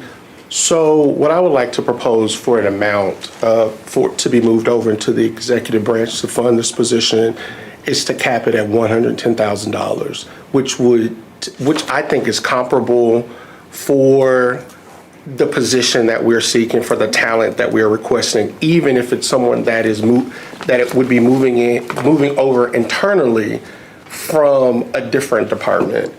And so that I'm going to put that on the table just for transparency, for discussion purposes, when it does hit the agenda, because I think we're all here, so we just need to discuss it as such. And not to be aggressive in that, I'm just like, this is why we're here, so let's discuss it. Sorry, thank you. I guess I've got a process question, and this goes back to the budget. So we're talking about voting on this position before this budget's voted on. Correct. That's correct. Because he wants to find the money. So it would not be an amendment to this budget. No, not a technical amendment. Right. It would be we would be changing it, but not an actual. We're probably gonna get some more papers to put in your budget book before we actually vote. I just want to make sure my terminology is right. Yeah, we're talking about it now, because this is what we're here for. That's right. I mean, it would not be. This is not an amendment.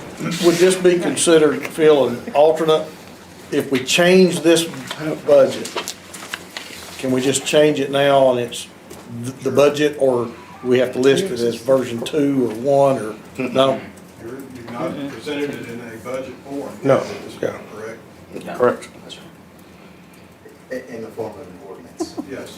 It's gotta We be a have budget presented ordinance. it in the form that we're talking through in the Yeah. budget book, but there has not been I mean, but obviously the public is aware of this budget, so we can go ahead, we can make this change to this budget. that would be reflected in the ordinance version of this Okay. budget. You good, Councilman? Councilman Dollar. Yes, thank you so much, Mr. Chair. Thank you to Councilman Henderson and to Councilman Clark, because I agree, just kind of just thrown in here a little bit, but we have been discussing it, so I do understand that. And to the point of the $110,000 salary, I'm all about paying people what they are worth, hands down. But would that include fringe benefits, or did you have an idea of That's the cap that I'm the recommending. total cap of everything, fringe benefits? Correct, and being so what is comparable to that position in other portions of our government, so. So in that case, and then we look at the, like 3% each year. That is correct. Okay. Oh, If this position existed in the executive branch, which it does, that would be what the comparable rate would be with a cost of living adjustment. Because if I'm not mistaken, Councilman Elliott, that proposal with that policy position, which includes some legislative functions, which includes some constituent service stuff, you're shaking your head, go ahead. Constituent services items have been removed. Okay. And I'm not aware of we that. haven't seen. None of us have seen it. Okay, gotcha, okay. That I was, was He's the only one that- oh, you're the only one that knows what's happening, okay, that's Yeah. surprised, Yeah, okay. so for context, and we're gonna toss it back to you because you still have the floor. For context, I got some heavy suggestions from Councilman Hill and Councilman Burrs, and just feedback in general about the constituent services piece. That piece has largely been rolled back as requests from that, and is solely a legislative affairs position at this point. To help us focus on our policy. That is a variance from what was initially proposed to us. That is correct. I'm going to toss it back to Councilman Dolly. That was it. That was all my questions. I thank y'all for bringing that up to the rest. Anybody else seeking to be recognized? Councilman O. Thank you, Mr. Chair. Reason for removing the constituent services, was there?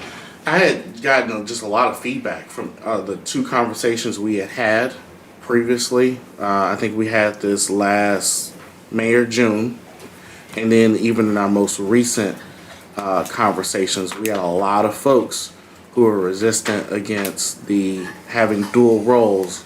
And if I recall correctly, there were concerns about duplication of work with what Kim Strong did in the mayor's office.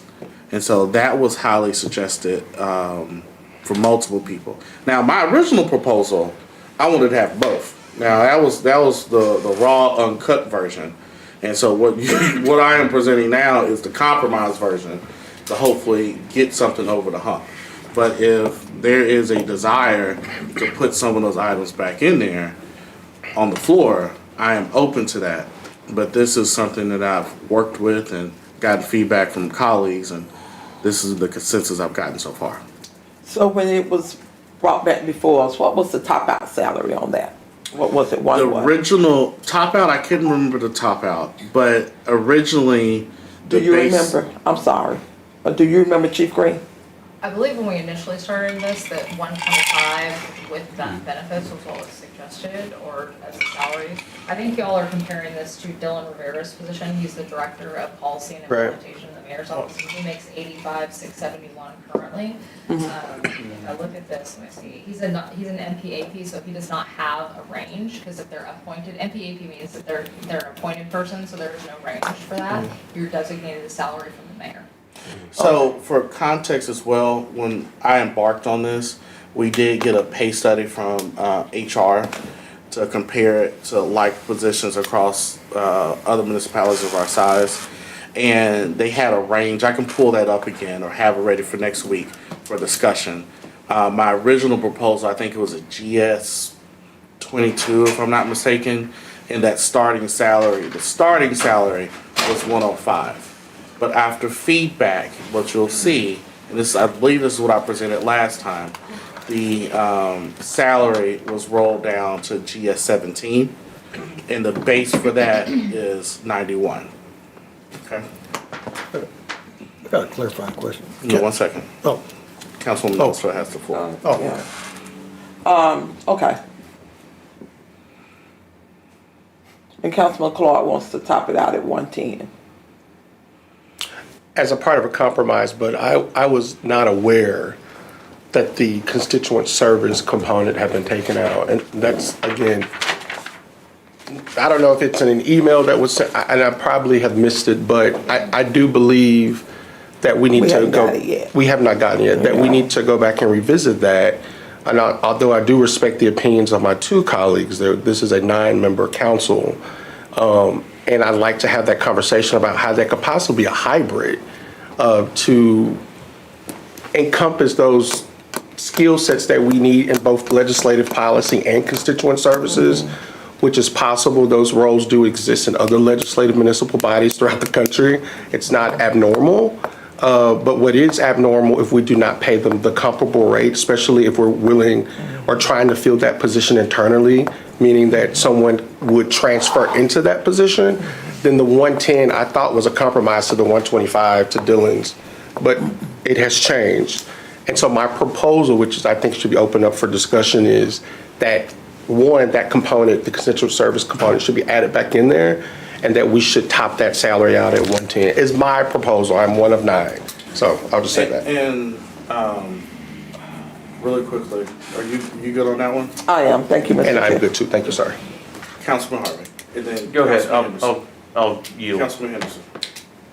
Councilman, when you're saying 110, you're talking about, that's for the base salary? That's for the base and the 110. fringe, because I'm sorry, go ahead.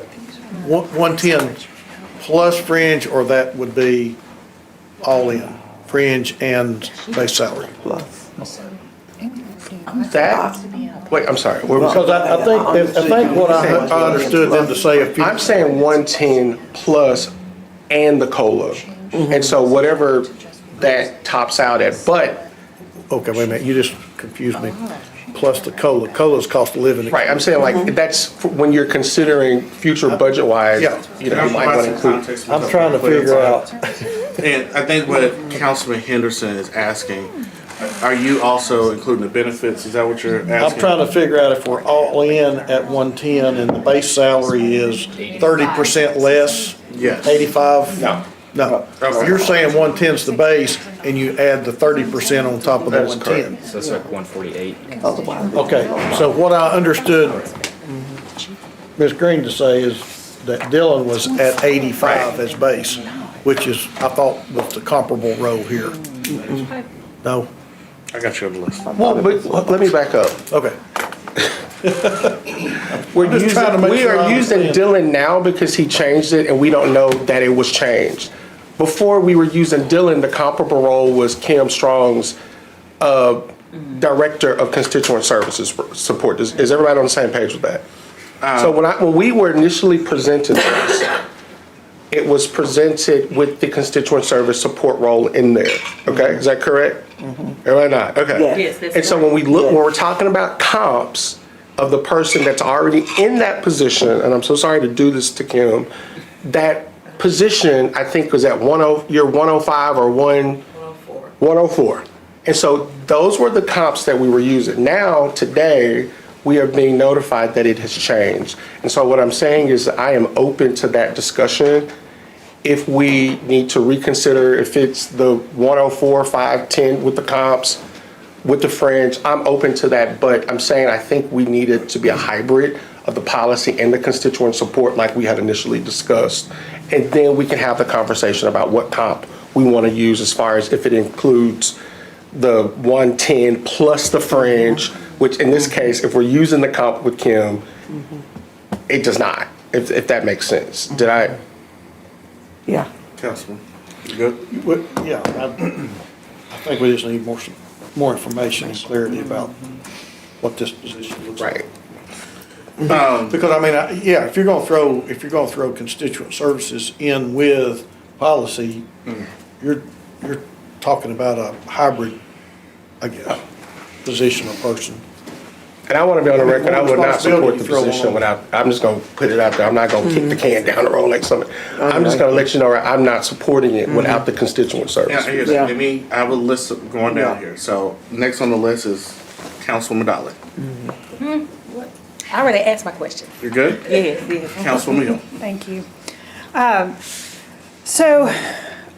think for me, as I studied this, after our last strategic planning when we discussed it and we were asked to provide feedback to Councilman Elliott, that's exactly what I did. So I agree, we're each one of 9 members, and part of getting work done on behalf of the city is providing feedback. And Councilman Elliott sounds to me like he's trying to get to 5 votes. And he knows, and you all know, I'm not going to vote in favor of this if it's a position that I think will be overpaid and underutilized. So also, I feel strongly that this needs to contribute to our overall city council office functioning and not create some kind of confusion as it has in the past. So, you know, Mandy talks a lot about how HR, you know, you're moving people up and things like that. Like, the HR policies at the city are very thoughtful in that way. So, as I consider this position, what I think about is we have 2 different types of work. We have legislative research support. What I think we need is a researcher. I'm not looking for us to hire a lobbyist right now. You know, we need a researcher. And a researcher is not somebody who, it doesn't have to be somebody where, I mean, we've said in this, we want 3 years of experience. Well, just about any poli-sci graduate coming out of college has 3 years of experience in research if they've been doing internships, right?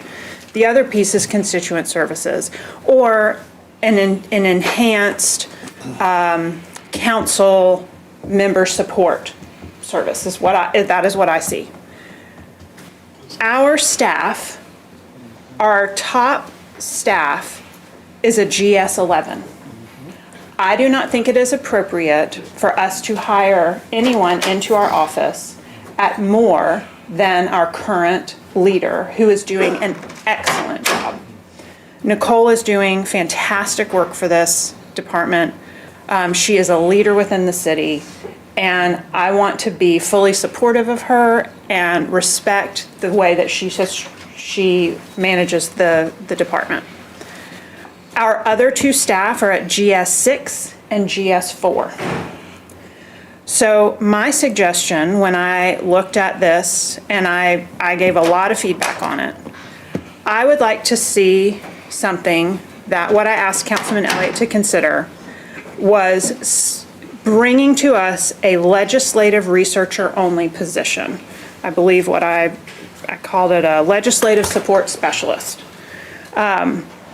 whose primary role is to provide research and technical support to councilpersons for their legislative priorities, with strong research skills, organization, and project management being some of the key things.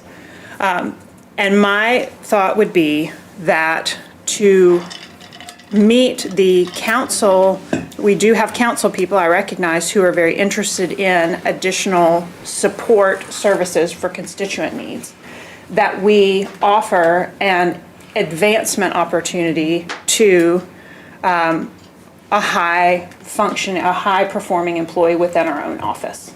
Because right now, and I'm happy to share GS11, GS6, and GS4 with you, but I think you will see that there is real opportunity for greater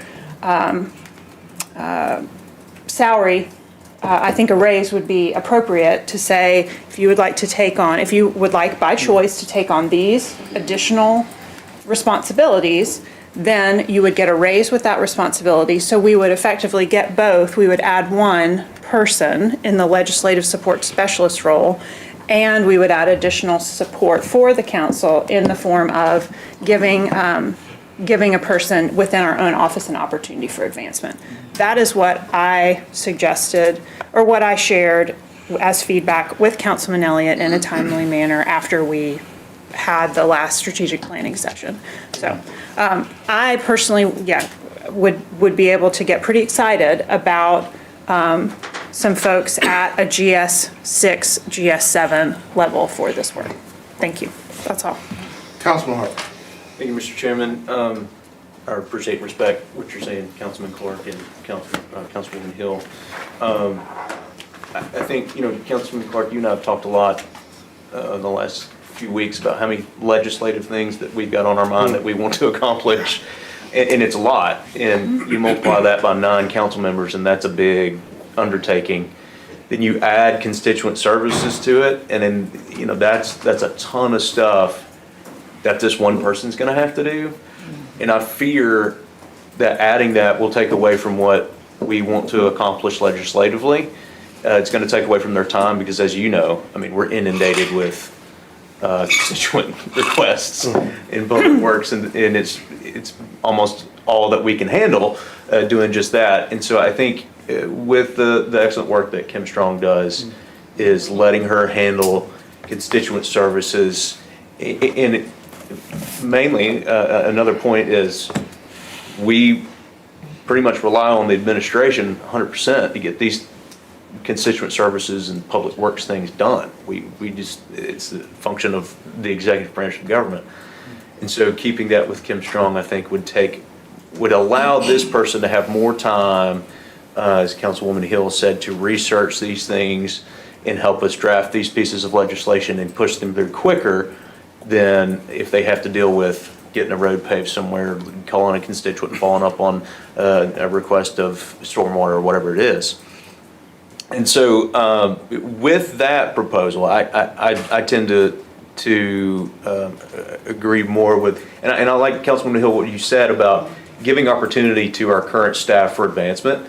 So again, I think it opens the door if it does become too much for Kim to handle all of that, that if we want to offer that to another council member who's currently with us, not only is it's advancement, but it's also meeting in the middle a little bit, because then they can handle some constituent requests. So I like that idea.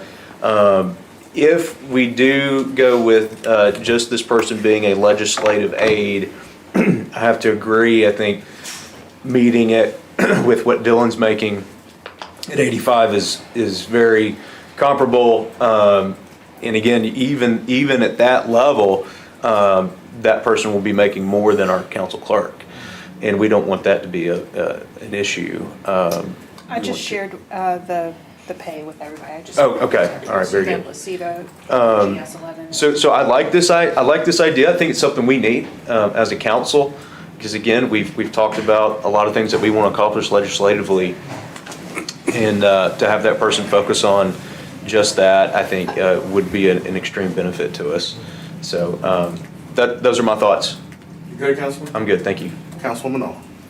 Thank you, Mr. Chair. First of all, I guess I missed the memo where this has become a competition between Nicole and the office staff that we have here now.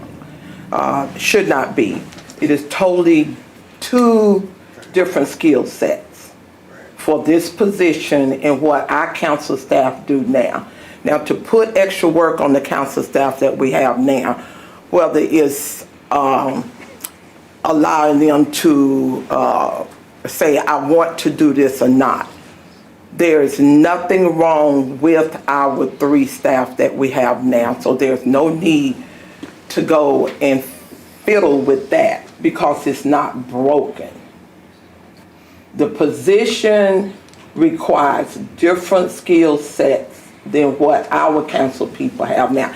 And why? I mean, who's to say that whomever this person is cannot make more than the other 3 people that's here? I'm confused on that.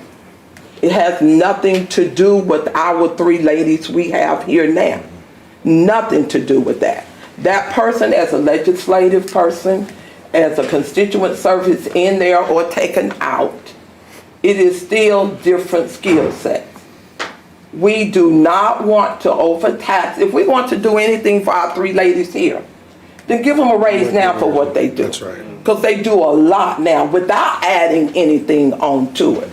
I don't understand what this come wanting to break your back type of thing. It makes no sense to me. So it is no competition. It is a position. A position for legislative and or constituent services. It has nothing to do with what job any one of the others are doing or not doing. It has nothing to do with that. So stop making it a competition. It does not need to be there. Just vote on it, put it in there, and I, along with Councilman Clark, the constituent service part should be in there. It should be in there. And the fact that we always want to lowball any person that has a position, you want to lowball them. I know nobody, I wouldn't want to come in here and do all that for, would you do it for $110,000? No. Would you do it for that? Yes, ma'am. Okay, so then, I mean, then you can have it. But I'm just saying, the struggle is real. Gas prices are high. Food is high. So no, it's just don't make it a competition between them because it's not. It is an added position. That's all it is. It's an added position. It should not be compared to the other 3 individual salaries. Thank you, Mr. Chair. Council, for context, we have 10 minutes. I just want Councilman Clark and then Councilwoman Burrs. I will be very brief because I want to respond to some of the things you said, and I agree with you and Councilwoman Noel, but I want to put this in its proper framework.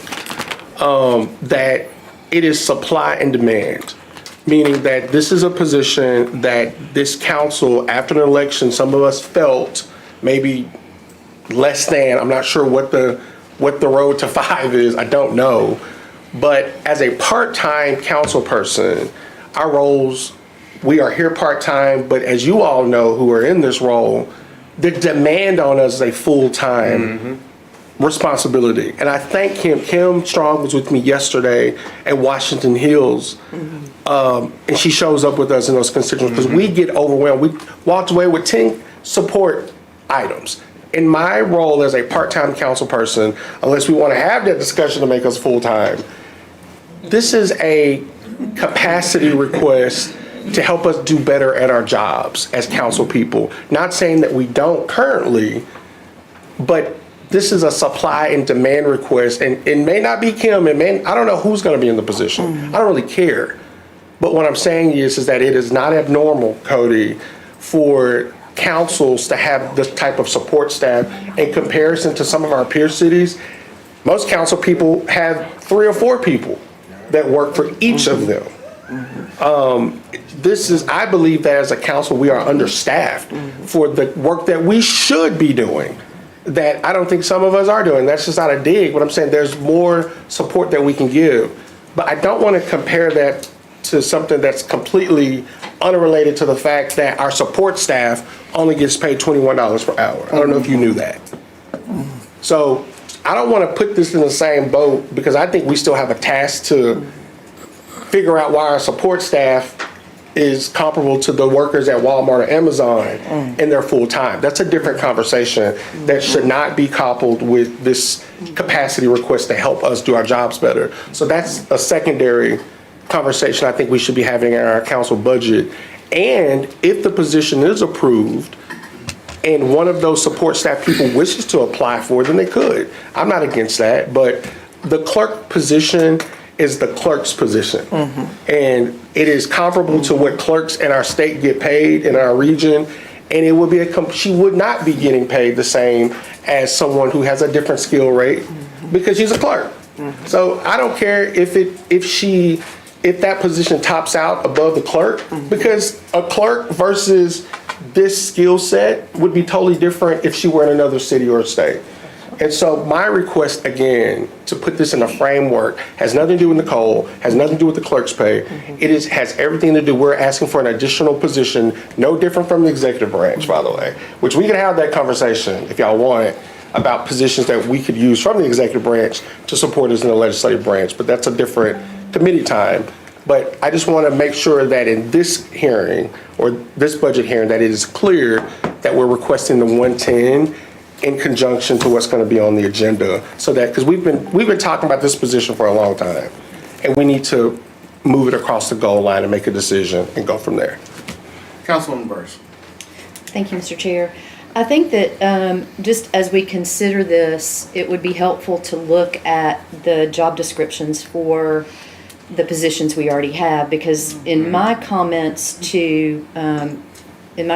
back to Councilman Elliott was, let's look at what the job descriptions say for our 3 staff currently, because a lot of those things, not a lot of them, but several of the points that were brought out in the job description for this position are already spelled out in the job descriptions for our staff.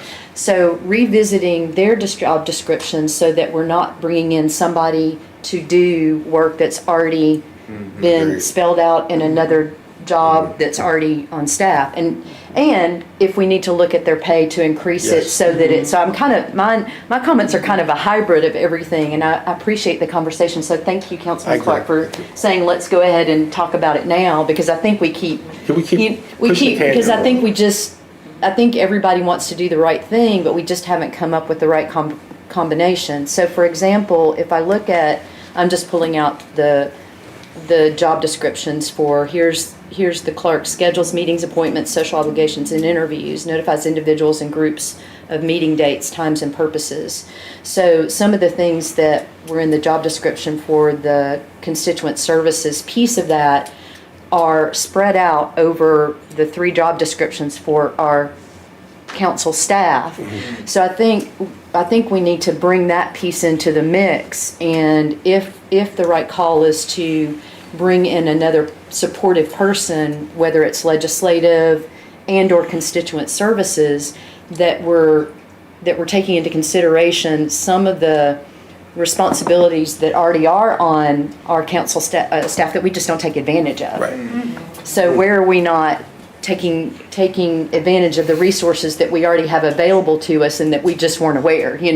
For us 5 that were not thrown into us. We chose this position a little over a year ago. We were thrusted right into budget and then into doing our job. And to tell you the truth, until Councilman Elliott brought this before us, I never went back and looked at their job descriptions. And I was kind of like, okay, I've got to rationalize this. So I think that as we continue this conversation over the next couple of weeks, I'm happy to share with each of you. I went through and highlighted the areas on those job descriptions that parallel the job description that Councilman Elliott proposed to us. So where we see where we could pull away from one and again, if it's a pay increase, maybe that's part of the mix so that we can get the right person to supplement what we need. And maybe it's not as a higher rate, but we're making sure that our current staff is being properly compensated. So that's all I have to say. Thank you, Mr. Chairman. Councilwoman. I appreciate everybody's robust conversation on council budget. Sorry, I took you all day. I will say this. I didn't expect it to go all in this deep dive. And Chairman Davis, I'm sorry, because I didn't mean to blindside you on that one either. So that will take my fault. But It's called work. well, no, I want people. Sorry, I'm not apologizing. The intent for this is for people to be prepared as to what to expect and potential changes that could come to our council budget. I appreciate everybody's robust conversation. I'm sure we're going to continue this next week or whenever the chairman allows us to have this on the agenda. If he approves this ahead of time, you guys will get information, including the proposed job description and some of the other items that are mentioned today, well in advance of the meeting, just so you can kind of have your head wrapped around what to expect, and we can continue this robust conversation from there. But aside from this policy position, are there any questions on our council budget as it stands? Okay. I appreciate you guys, and with 4 minutes to... You want to do the judges? I think we covered that earlier, council, for spare time, unless you guys have any pressing questions regarding city judge and what they have going on. I'll forego that, and as Chairman Henderson mentioned earlier, if we need to circle back and reconsider it, there's the appropriate time then. But Weston, thank you for that, but we're good from city judge for now. If all hearts and minds are clear, there's no unreadiness. We are adjourned until 12:30. And then we'll pick up with community development. Okay.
All right, council, we'll go ahead and get started with community development. I'm excited to have this, to be the chair of community development this year. So I'll open up with my little opening remarks, and then I'll turn it over to our new, well, not new, but Administrator Cedric Henson. So good afternoon, Chair and colleagues. When people think about core city services, they often think first of fire, police, or public works. But the Community Development Department represents something just as essential, the people-centered work that strengthens the foundation of our city every single day. Through the Office of Community Health, Office of Family Empowerment, Community Engagement, and Community Centers, this department touches the lives of Chattanoogans in ways that are both visible and deeply personal. Community development houses some of our city's greatest amenities, while also providing critical support services, workforce development opportunities, youth and family programming, and initiatives that address both the physical and social needs of our residents. These teams are often the face of the city and our neighborhoods. They understand the pulse of our communities, the challenges of our residents face, and the opportunities that exist to create lasting impact. Under the leadership of our new administrator, Cedric Henson, with a strong focus on quality programming, efficiency, accountability, and measurable outcomes, we are continuing to build a stronger Chattanooga by creating an ecosystem of holistic support that empowers individuals, strengthens families, improves public health outcomes, and creates safer, more connected communities. This department is still in a building stage, so please keep that in mind. But the momentum and impact are clear. As we move forward, it is important that our investments remain intentional so this work can continue to grow and meet the evolving needs of our city. With that in mind, I turn it over to the Community Development Administrator to present the FY27 budget. And I'll kind of run through the slides like we've been doing, and then Cedric see that color. Good. So their budget in total was a decrease of right around $134,000. Salaries and benefits was up $385,000. That was 5 new positions added, and then they also had the COLA and the benefits changes as well. On the operations side, they had a reduction of right at $520,000.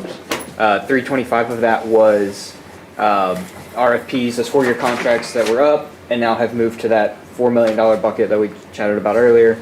And then if you'll remember, in September when we did the budget amendment, we designated $500,000 to expand the gun prevention, what is the phrase I'm looking for? Violence interrupter expansion of that program. And so when we put that budget into the system in 26, we kind of put it in one line item because we weren't exactly sure. Was it personnel? Was it operations? It was going to be some mix of the two.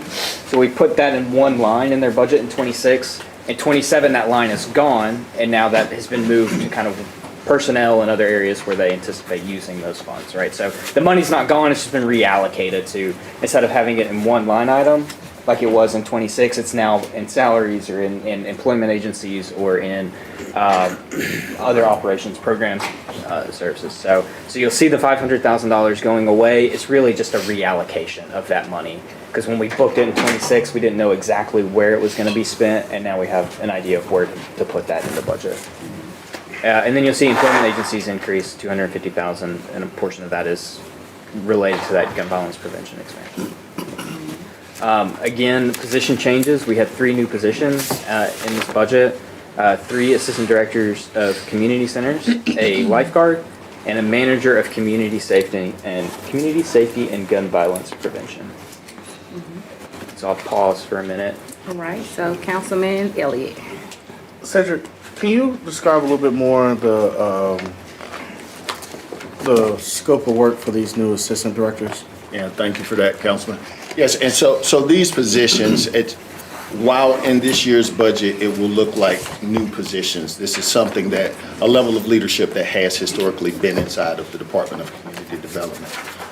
It's right now what we have, we had some positions that were there that have been pulled, and what we saw is essentially a 19-to-1 ratio to where all of our community center managers are reporting directly to the deputy administrator. And so what this is essentially has done is really took, executive level and strategic leadership, the why, and now has the deputy administrator really into the tactical day-to-day firefighting of the how things are getting done. And so what we're trying to do is just right size through this realignment. I spoke about it in a previous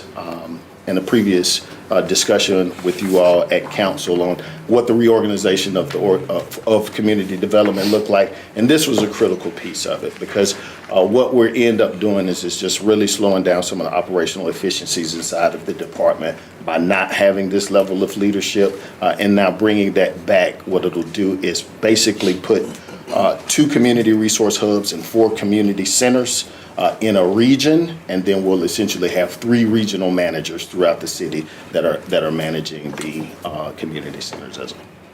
So if I'm describing the org chart, all the centers fall under the deputy, correct? And then under the deputy, there will be 3 new assistant directors. Correct. Each representing X amount of community centers. Okay. And so currently, and for many of the organizations within the city, the deputy administrator controls division directors across all of our departments. The deputy has divisions.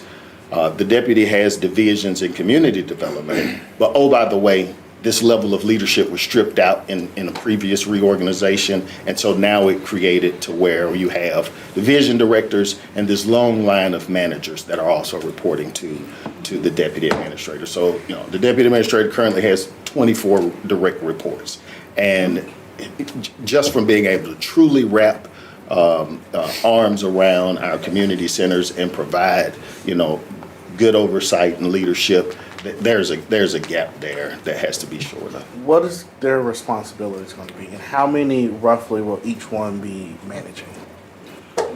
In terms of assistant directors. So 2 will have 6, and then 1 will have 7 to include the senior center of community centers. So that's how many direct reports they'll have, which is by HR business practice what we look to try and have. Okay. About seven direct reports. What is their responsibilities going to be? So their responsibilities will really start focusing in on, that overarching programming, being able to ensure as we look at building out how we do programming and turn that to where it's really more outcome-based programming.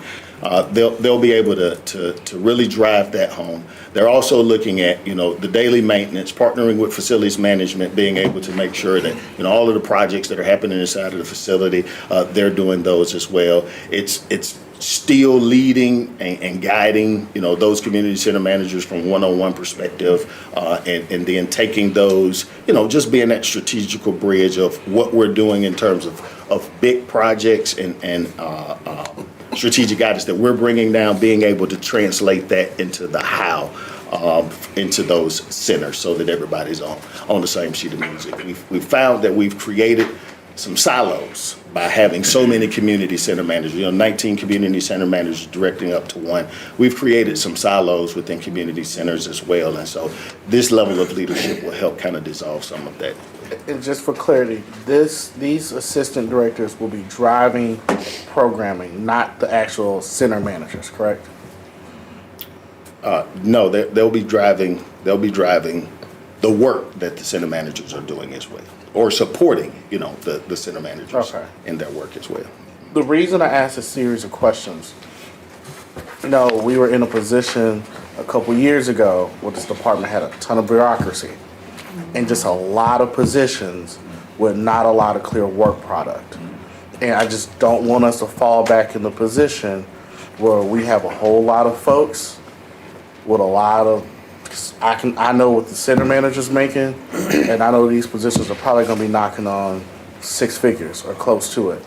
In those roles, I just want to make sure that if we're going to support the work, that there's work to do. And you don't have a whole bunch of people with 6 centers sitting back, have nothing to do, or even micromanaging even more the people we've entrusted to lead the actual centers. You see what I'm saying? I do. So, and I appreciate that, Councilman, because you know, the pace that the department is going towards, and the trajectory that I'm saying, this is where we need to be. I think it's important to understand that community center managers are going to be asked to do more than they've had to be asked to do in a long time. And because of that, being able to create some of that, support structure is going to be important for us to be able to do, because they are really going to be what they're great at, being able to look inside and handle the day-to-day, but how we bring in partners, how we bring in, Blue Cross Blue Shield has a great wellness program that we want at this community center, and keeping those partnerships intact and keeping those partnerships built. Who's doing that? Me having the expectation that one of my community center managers can manage the day-to-day, at the same time be able to, build some of those relationships, keep those going, understand what's going on inside of the high schools, in their areas, and being able to have that communication piece there. All of that is going to be kind of built in and shared in the responsibilities of different leaders. So it just allows us to be able to, again, take those, strategic, initiatives and objectives that we have, and then build that bridge to translate that into the what and how that's being handled on the ground level. So. Okay, last thing, I just this manager of community safety and gun violence, is that grant funded? No, that would be general fund. Okay. And so those are the dollars we talked about, the reallocation. Mm-hmm. Those are the dollars from that reallocation to pay for that position. Okay. And that manager position is in support of us expanding the violence interrupters throughout the city, just taking them out of that typical corridor and then spreading it out. That manager will be in support. Okay. Thank you. Okay. All right, council, any other questions? Councilman Harvey? Is that with the 423 chain breakers? Correct. Okay. Yep. Okay. Right, yes, Council. I'll yield to Councilwoman. Okay, Councilwoman Hill, followed by Councilman Clark. Thank you. So, Weston, I'm confused about our community health and our gun violence prevention, because they've been moved out of line items. Tell me what the administration's vision is for this and where they live now. So the community health lives currently in community development. Mm-hmm. That was done in an amendment last year, in FY 26, shortly after the first amendment. Okay. So is that it's not considered a division anymore of community development? Like as I look at this list, community centers, Office of Family Empowerment, and community health is a division or no? Yes, it's a division. Okay. And then the gun violence was in community health. It's in community health. Still in community health? It's a part of that division.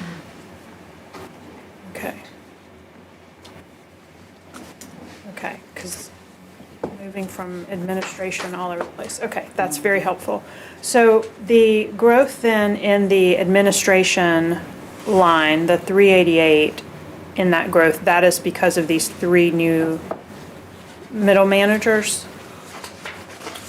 I'm sorry, I didn't have the exact name of what you're calling them. Are you on?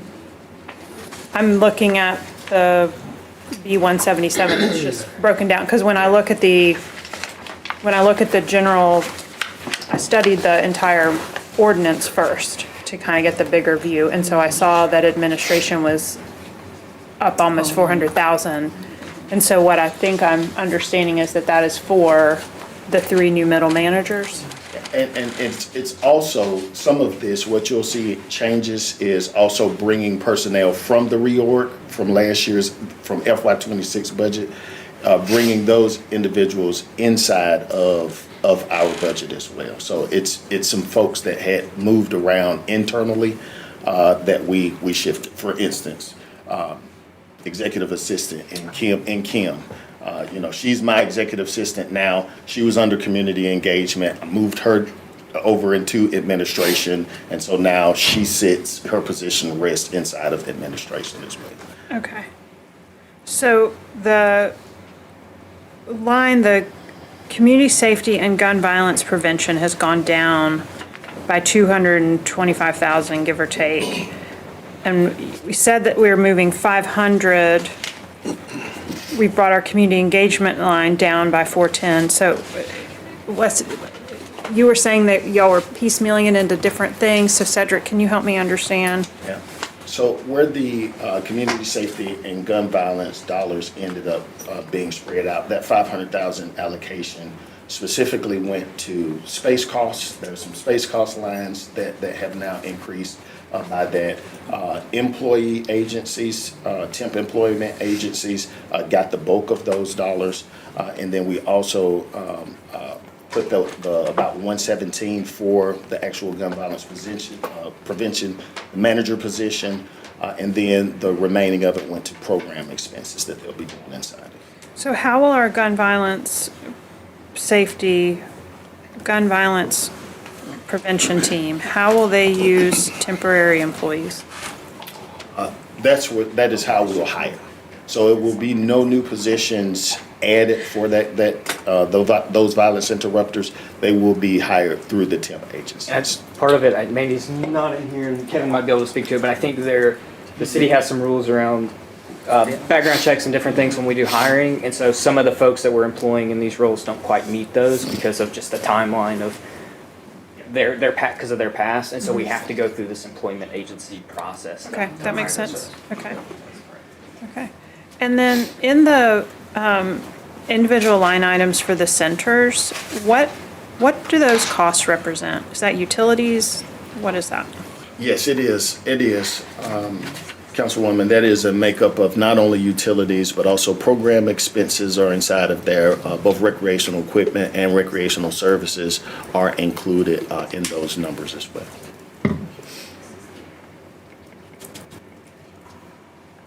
Okay, the other thing I wanted to, thank you for those specifics. The other thing I wanted to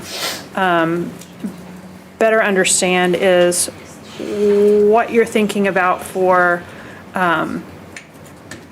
how you want to evolve, because certainly how our community used a community center 40 years ago is different, and 50 and 60 years ago is different than it is now. And I thought I'd like to better understand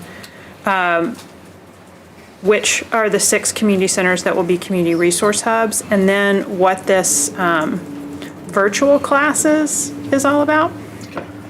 Yeah, thank you for that, Councilwoman. And so, the Department of Community Development, I've had conversations with folks, and when I ask, what do you think when you talk about community development, some will say, well, that's the place where we go shoot basketball. Some says we'll go hang out, and then what the staff is doing inside of those buildings. And so, I've charged the team with one simple mantra: community support reimagined. And so what we're looking at doing is really going back to human-centered services. And so for community development, there's a couple of things that we're laser focused on. External for us, it's the power in partnerships. We understand that we don't necessarily have the capacity to be able to come in the building, do recreation, and then turn around and give a resume class, and then turn around and give a cooking class. Me having a program specialist that can do all of those things is not realistic. So the power and partnership is going to be the way that we really model and shape our resource or our community centers moving forward. And so it's about going out there and finding what we see as a resource-rich city and nonprofit and community action agencies that are chomping at the bit to do good work in the city. And so bringing them into our community centers is goal one, to kind of really give well-roundedness to our community center programming. But then when it comes to programming, what we want to be able to do is be an outcome-based organization. And so, I've had several conversations with folks, and what we need to be able to do is say, we didn't just do a program because it brought a lot of people to it. We need to be able to do a program because it had a real impact. And so we've revamped how programming is submitted to the administration. And so now, community center managers have the responsibility to really spell out first in understanding what the community needs. what are the desires and what are the needs of that community? And then when we see the need, what type of program can fill that gap?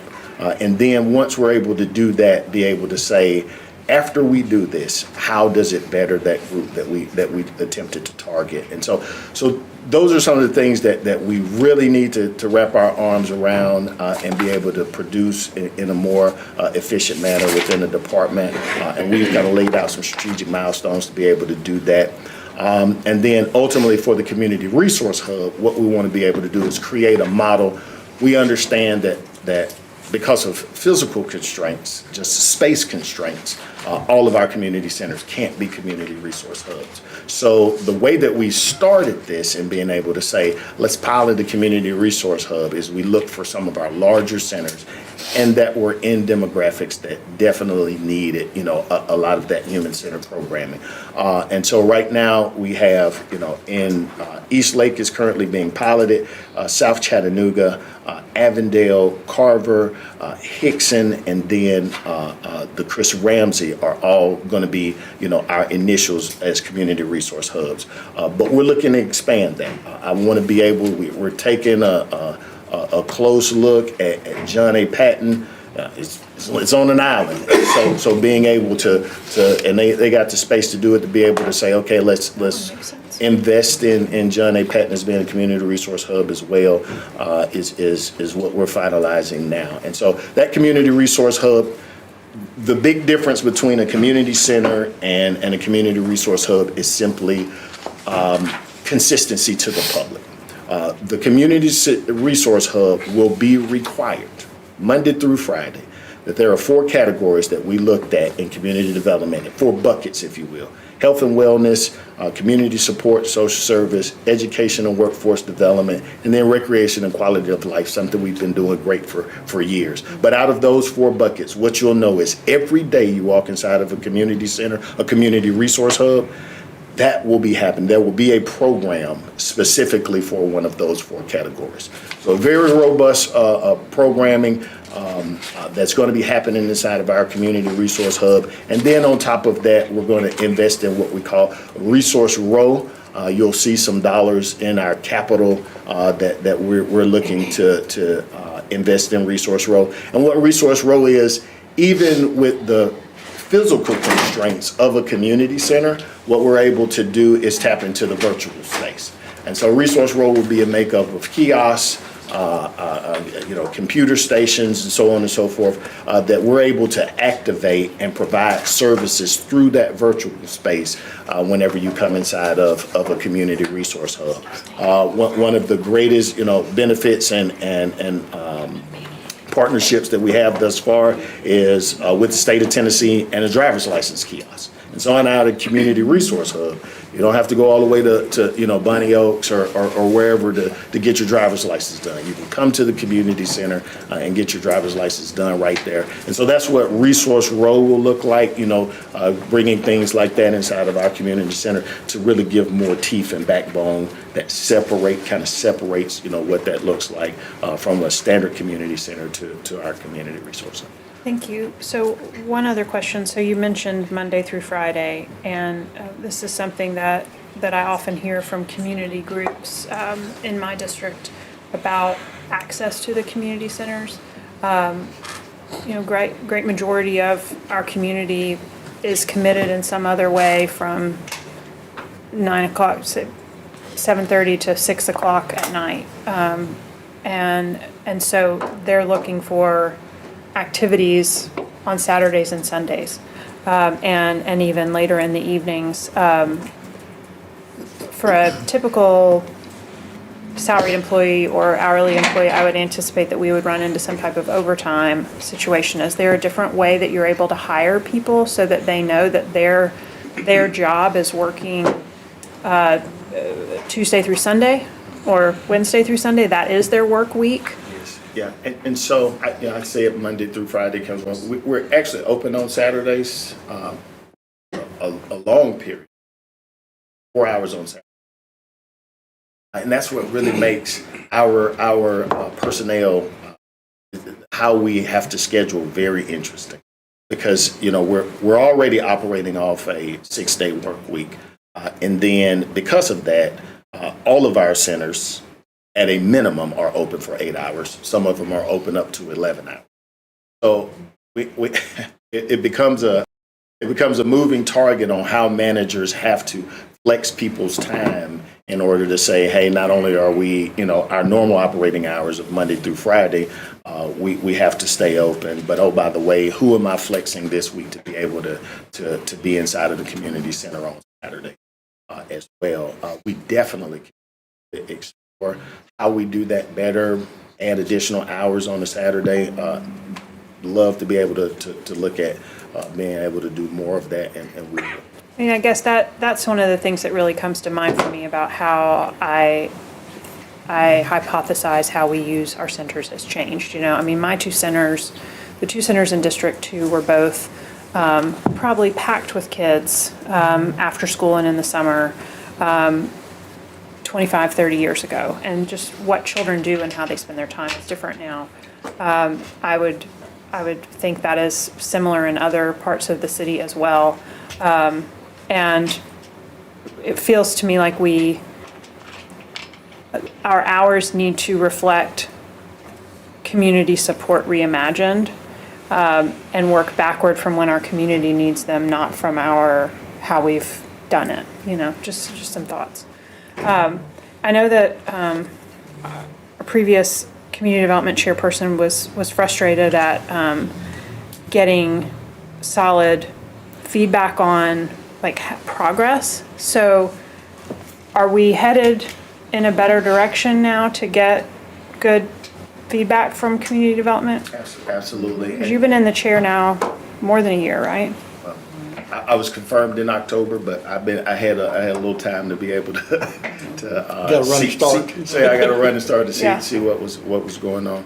But yes, Councilwoman, we came in and being able to look across different files and how we've done it in the past, and really what I was looking for was where's the meat on the bone. I mean, we did a great job in being able to say how many people came through the door. We did a great job in some of the numbers that we have, just attendance. But again, shifting to become an outcome-based organization is a cultural shift. It is, I was talking to a council person and was telling them about, after this meeting today, I'll be meeting with an individual that's looking to bring some financial readiness workshops inside of the community center. And what outcome-based looks like is when we're done, I want to be able to say how many people increased their credit score that came to this. That's outcome-driven programming, right? And so how we do that, full transparency, it's not there currently. But how we do that moving forward, how we submit programs and designate outcomes for it is the standard for community development moving forward. We've also taken opportunity to create what we call a community center report card. And so it's just an assessment that quarterly every community center will be graded.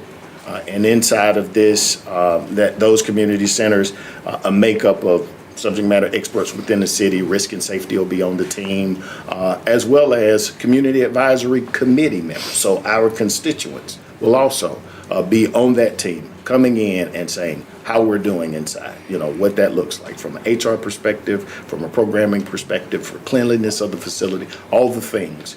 We'll be able to say how we're doing, not to say gotcha, but just continue to better ourselves inside of our community centers. Thank you very much. That's all, Madam Chair. Thank you, Councilwoman Hill and Councilman Clark. Thank you, Madam Chair.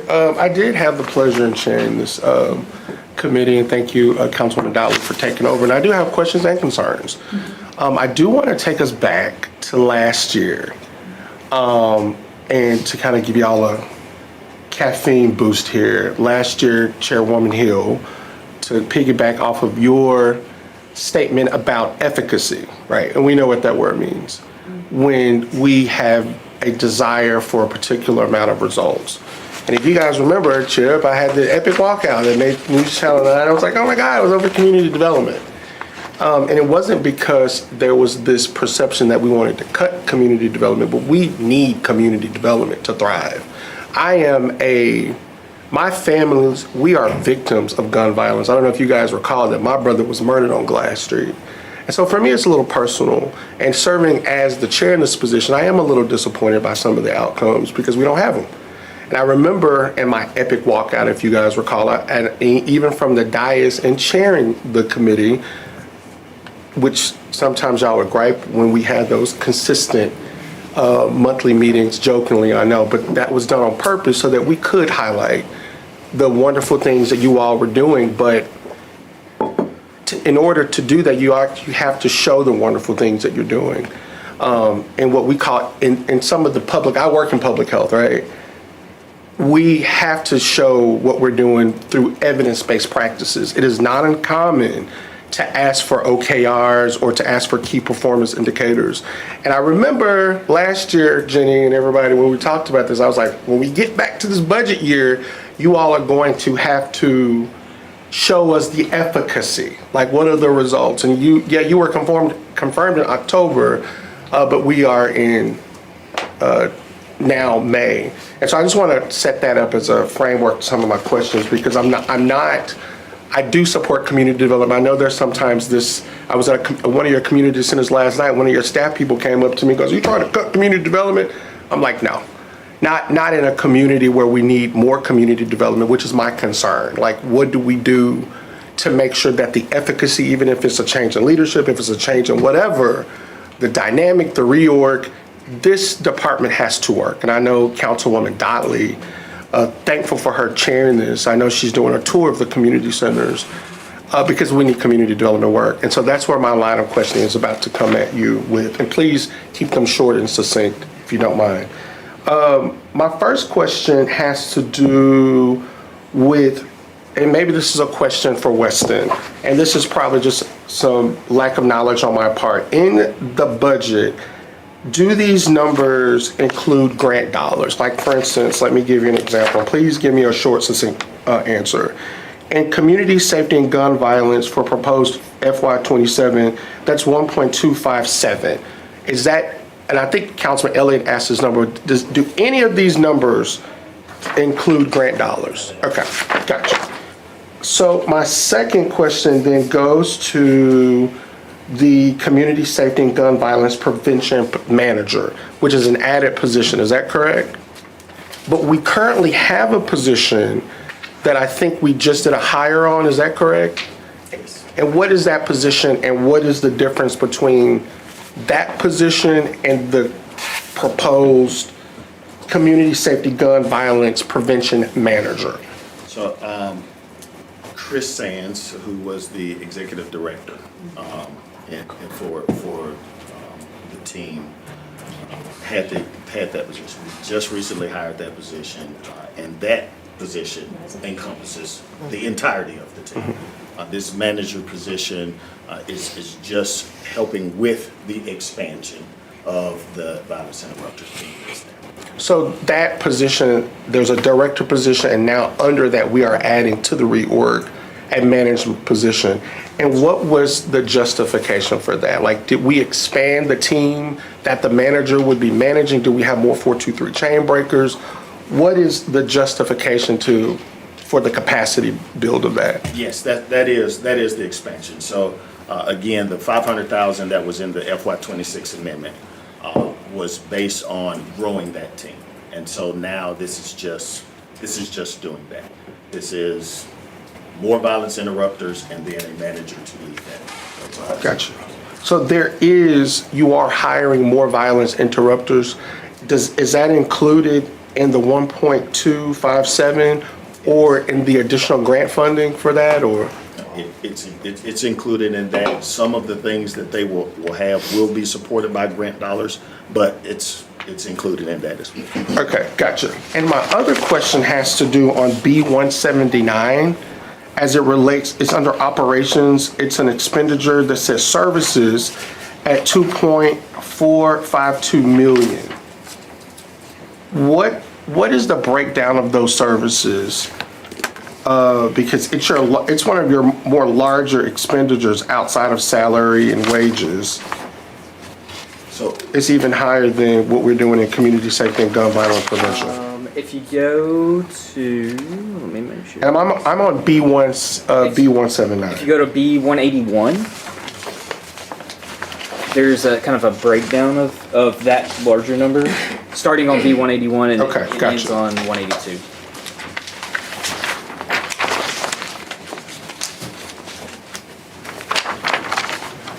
Thank you. When I saw the crest, I thought that was the end of the. Oh, sorry. Sorry, it's okay. Sometimes y'all's presentation format throws me off. Okay, my other question for you, Cedric, I have a list. Infrastructure needs for the aging community centers. Where in the line item does that address the capital needs for that?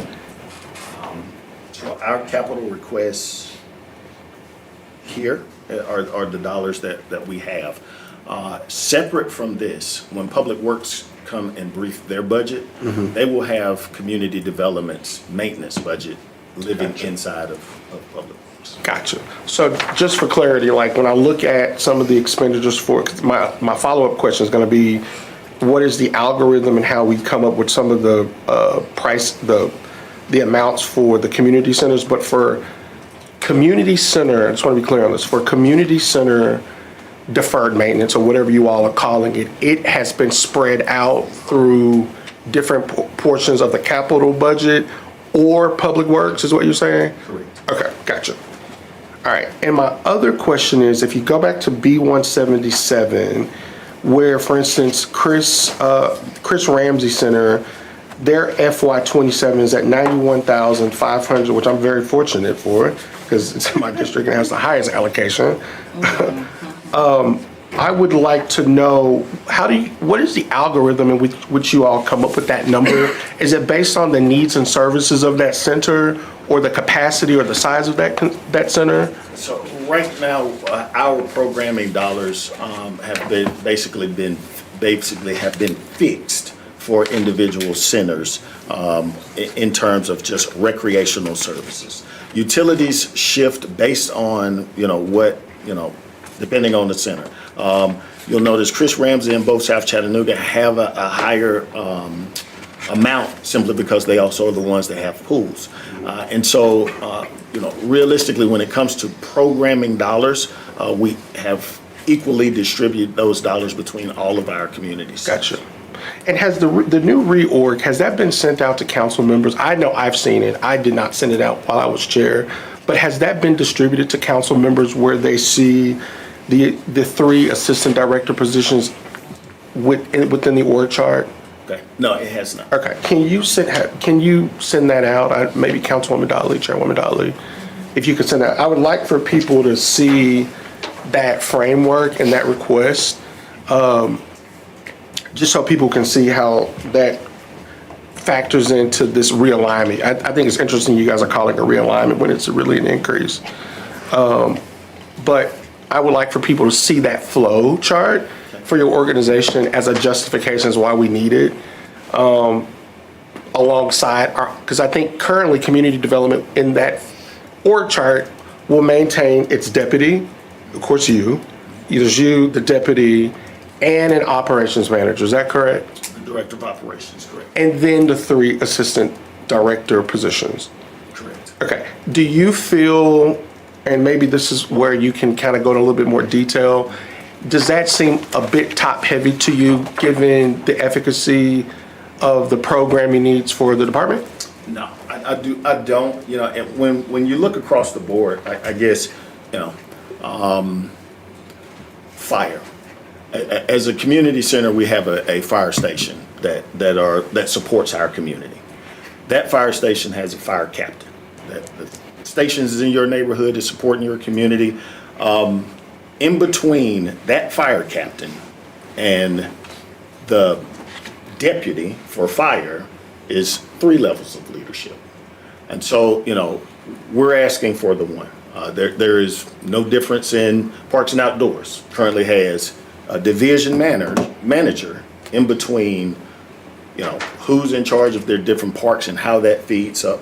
So it's really not a level of leadership that I see as, something that's overkill. I think it's something that's absolutely a necessity for us to be able to take some strategic and then being able to shift that over to a tactical aspect. Yeah, and I just want to say for the record, in comparison yourself to the other departments who I also think are top heavy, as we get through the budget for those departments, I'll be asking them the same question as to why we have those extra layers of leadership.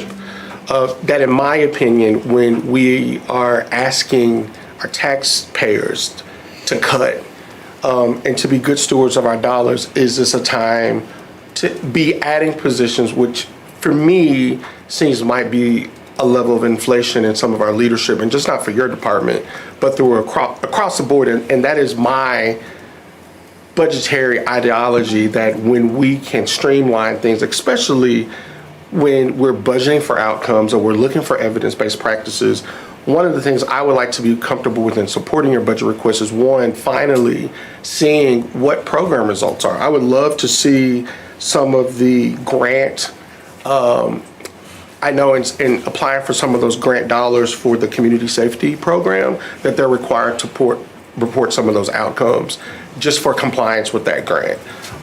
For me to be comfortable with this, and it's not a cut, but I like the fact that you guys used the word realignment twice. I think that is very much so appropriate for your department, but I would like to see what efficacy looks like, or not. But until then, I'm not as comfortable with adding those positions. And I think we need to really look at where there's been areas of inflation to see if there could be some savings on that. And that's just, my outlook from just looking at your budget proposal.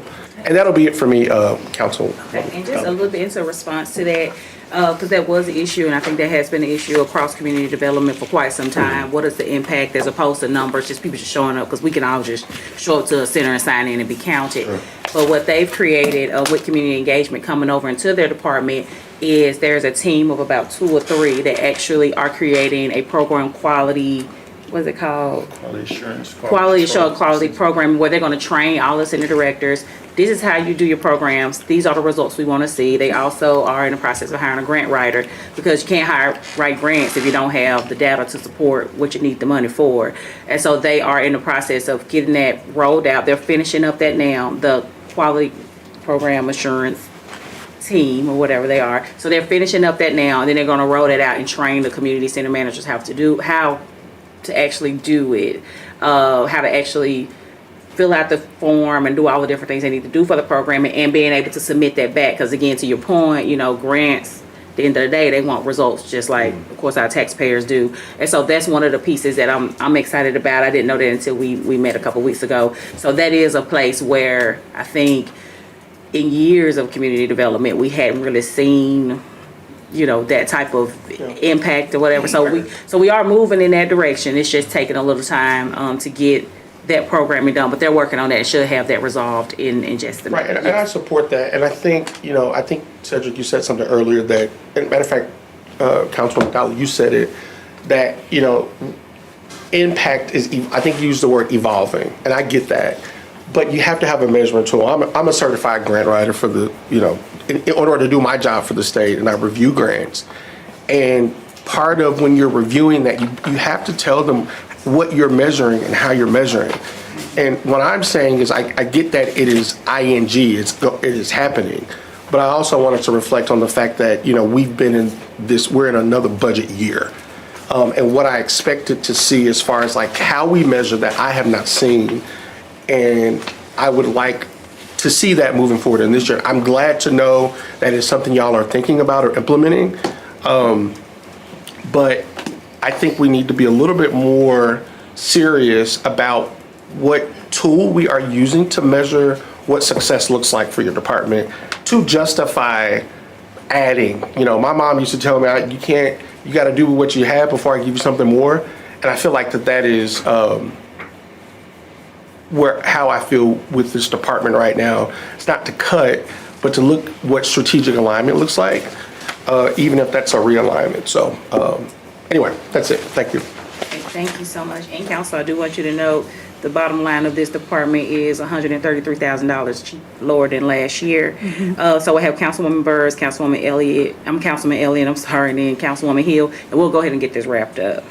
Thank you, Madam Chair. Okay. I just had a quick comment and a quick question. Cedric, thanks for all you've done. You accomplished a lot in 8 months. And I know you still have a lot left to accomplish, but quick question. Will you just repeat the hubs? Which are the hub centers again? Yes, it'll be Chris Ramsey, South Chattanooga, East Lake, Carver, East Lake, Carver. Avondale, Okay. and Hickson. And Hickson. Okay, great.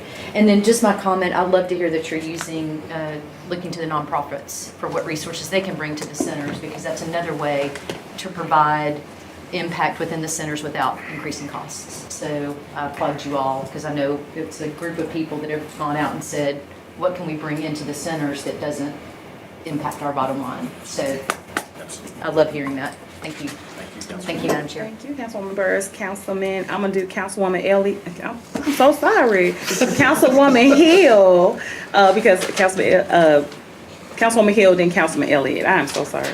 I'm just getting this agenda all day. I apologize. Vice Chair Elliott. Okay, go ahead, Councilwoman Hill. Thank you, ma'am. So Like to look up, Chair. I do want to point out that in FY25, 2 budget cycles ago, this was a department with a $9.5 million budget. And now we're at $5.39 million more than that. So community development has grown by virtue of putting some other department resources into this department, which adds to the call for leadership and guidance from you, Cedric. And I'm hopeful. And something that I'm thinking about is I do have questions about what's being accomplished with the $1+ million we've got for community health. What's happening in Office of Family Empowerment? What's really going on with our gun violence work? All of that, like to me, all of that matters, but right now we're so concerned about the functionality and getting return on investment in our community centers that I guess my call to the rest of your department would be, get ready, because once y'all have your community centers, we're going to be looking real hard at these centers. Because I think all of this discussion has focused on those 18 centers, right? And I'll share some comments with you after this about some experiences we've had recently that you'd probably want to know about. That's all. Thank you. All right, thank you, Councilwoman Hill and Councilman Elliott. Thank you, Madam Chair. Cedric, I'm echo some of sentiments of my colleagues, Councilman Clark, Councilwoman Hill, and Totley. You know, this department's had so much instability for the last several years, and I don't care who took it over, it was going to be a large task for anybody. And so we all have a lot of interests and concerns, because it's also probably the department we hear from the most, right? Our constituents are always in these centers in some form or fashion. These groups, especially center employees, are not shy about letting their voices be heard by no means, and it's good. You know, I appreciate they feel safe enough and comfortable enough to have those conversations. The thing that I ask, and I think we're all looking for, tell the story, right? Tell the story of what is happening. Give us clarity. Allow us to see the numbers. And some of it is hard. I get, right? I worked in OFE for a while. It's sometimes hard to tell the story of social services work, right? But figure out a way that we can hear some of these things that some of our colleagues are pushing, so everybody can have a peace of mind. You're able to tell that story, you probably won't ever hear from us at some point. But you have a lot of people that are interested that we just don't know, right? I know when, this is before Dr. Anderson even got here, when Office of Community Health was created, it was created with a $4 million grant that was completely grant funded. I think Mayor Kelly applied for that before he even officially got inaugurated, if I remember correctly. And I don't even know what's grant funded. I don't know what's general funded, right? And we just don't know. right? You got thrown into this baptism by fire, and you're trying to drive a department, but help us see it clearly, because this is the only department that's probably had so much adjustment and movement over the years, and particularly centers. It's not even just a last few year thing. These centers have always been in flux for well before most of us probably even got in office, and it's not fair, right?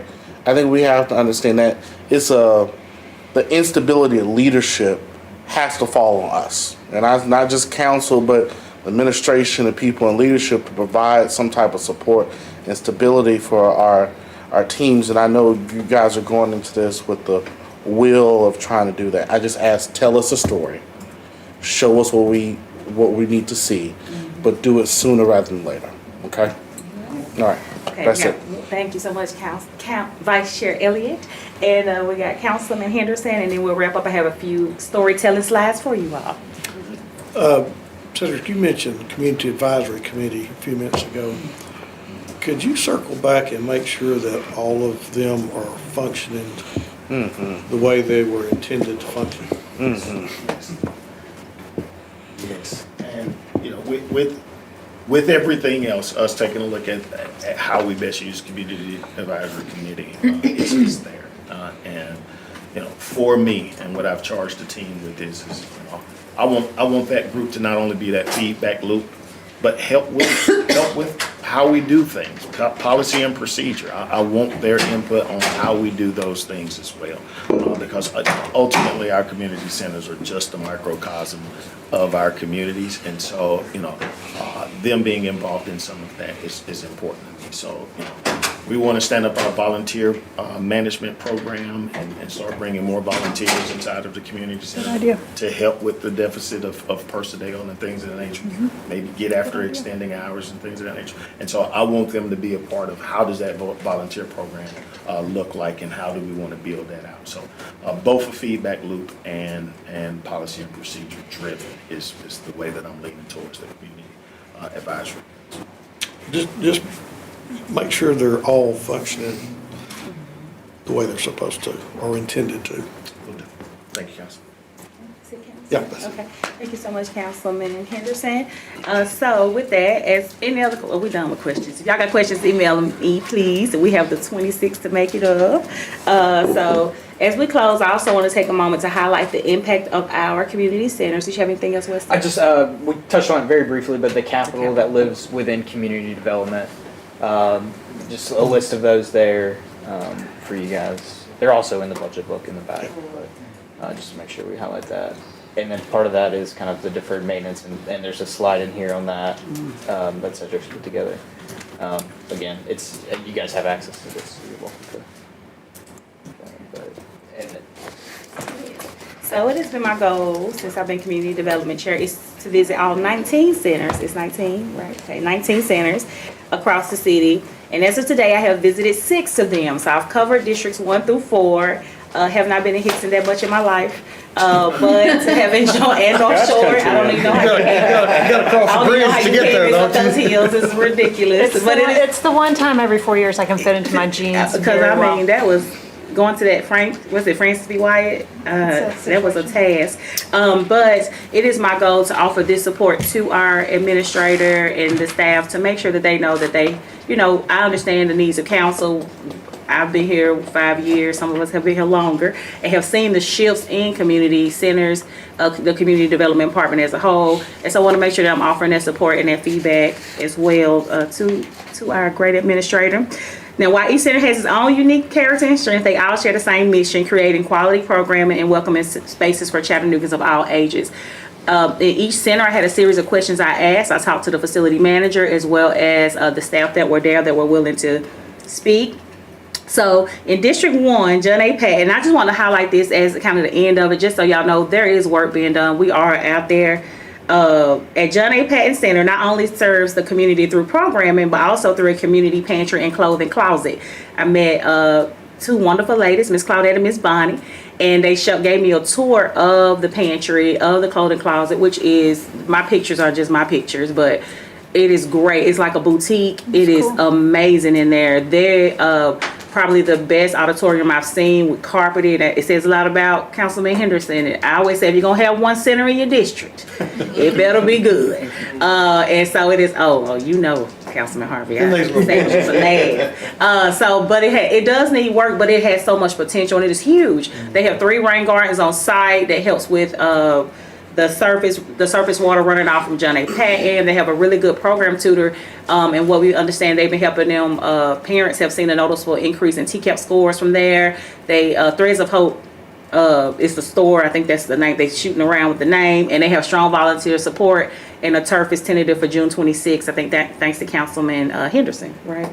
Youth turf. Yeah. So that's District 1. So I wanted to tell some of these stories because I didn't know all this was going on in y'all centers until I got a chance to get out. Francis B. White Community Center is, I say, off in the cut. It's off down a hill to the side, and I was like, oh God! But it was so good because it's a pure recreation center. It is. The facility managers has 50 years of service across community centers, which is something we want to see in our community center managers, that you can transition to a variety of centers and be impactful in all of them. They have strong community support. As a matter of fact, that we went out Friday, and they were going to block the street off in front of this sign and have Play Street or something to that effect. That's the neighborhood association. Yeah, so that was really nice. And then inclusive and so some of the information I got from the manager was that, you know, they have inclusive program participation. For instance, people drive from Jasper and Cookville to come play pickleball, and across and on our way in, Kim Strong has been my partner the whole time. We've been going in. On my way in, ran into one of my District 7 constituents going into that center, and I'm like, what are you doing over here? But I was like, hey, Rikisha, I know you. I live on Main Street. I thought, so we got tightened up over there in South Chattanooga. But it was really good to see that. So that's District 2, wonderful center, wonderful manager. North Chattanooga Community Center, they talked about, and if you see the look, where it say facility manager, top priority, that's what they see, all around inclusion. They want everybody to feel welcome. They had a lot of program highlights. One of the ones I liked the most was the Carter, that they, instead of using the center vans, they actually used the free shuttle to take the students, the participants, to go fishing and to do different things downtown, Coolidge Park and Riverfront Park. And so that saves us some money, and it gives students experience to use that shuttle. So that was fantastic. There's no water at Stringer's Ridge. It's not. It's a hill. Where would they fish? Not fishing at Stringer's. They fish on the river. And then Stringer Ridge is where they walk at. I'm sorry, that was supposed to be up there.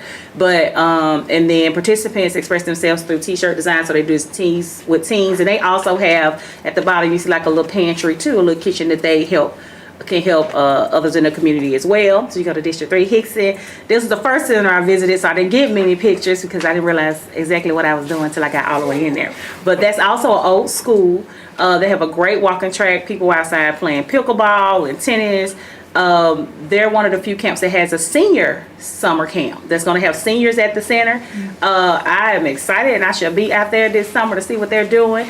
Inclusive participants, so they have a wide array, and all the centers do have a wide array of people that participate. And they also have strong community support as well, and you see that across most of the centers. People want these centers to thrive and do well. So I think the goals of the community, the goals of the council all fall on the shoulders of our administrator and deputy administrator Veronica. And next center, North River Community Center, they have a good model. They have a board.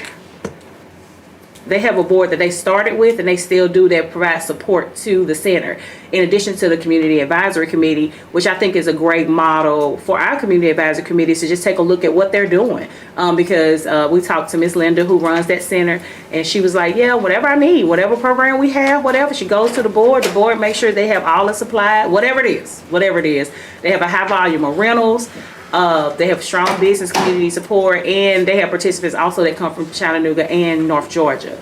So we have some amazing centers here. And then the last one, I say this one for last because I didn't want to rank them, but if I had to rank the centers and I had to say which one of the 4 that I've gone to that has been the best, I'm gonna say Heritage House. It is, I see you down here.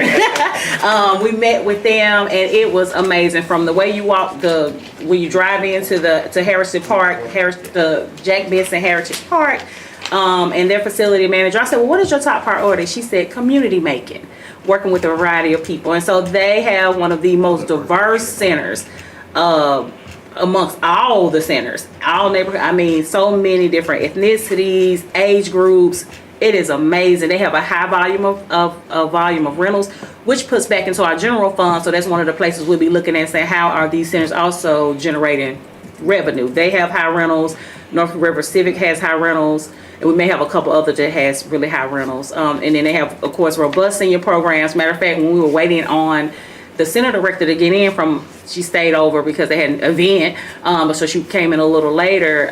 One of the actual participants in the program told us all about the center, what was going on. It was fantastic. And they have great outdoor space. And those pictures at the bottom are pictures that the participants painted. We were leaving, and the center director came out to show us that, and we didn't get a chance to see them initially because when we were coming in, they were doing chair yoga, and we couldn't be loud with that.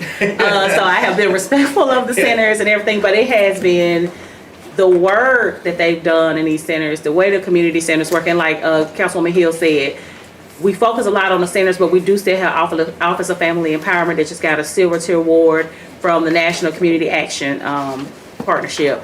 We have our Office of Community Health. We also have Civic Engagement. So it's so many other things, and so we do want to begin to focus on those as well. But I wanted to make sure I told the story as a nonprofit person. I know storytelling is key and important, and when you all get a chance to hear it from one of your colleagues, hopefully it sounds a little different. But this week, we'll be in Districts 5 and 6, and then next week we'll be in 8 and 9, and of course, I didn't want to add District 7 because I didn't want to embarrass y'all centers, but that's just what it is. But because I have 3 super centers, but in any case, those are my updates. And I want to give a big kudos to Kim Strong. She's been riding out with me for this, and I appreciate her so much for coming to these centers. And thank y'all so much. Thank you.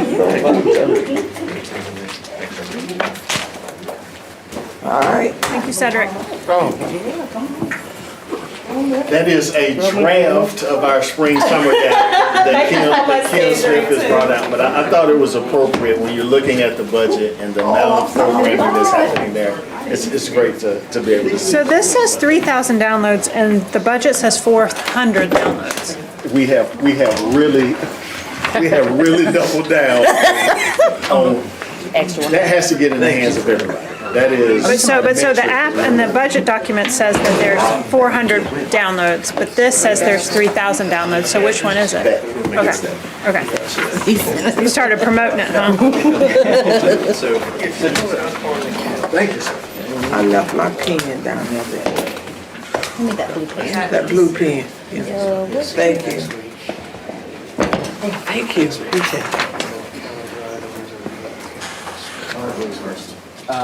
Whichever. I think police is first on the list. I don't know if it really matters.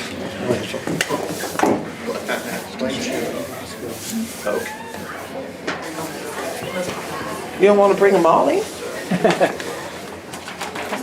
Yeah. Yeah, just bring them all. Come on in. Yeah, come on in, all right. Fair enough.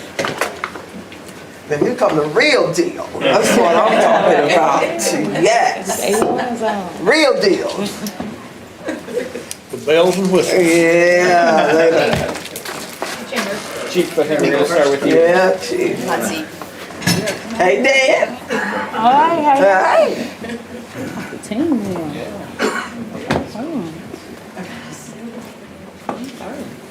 That's it.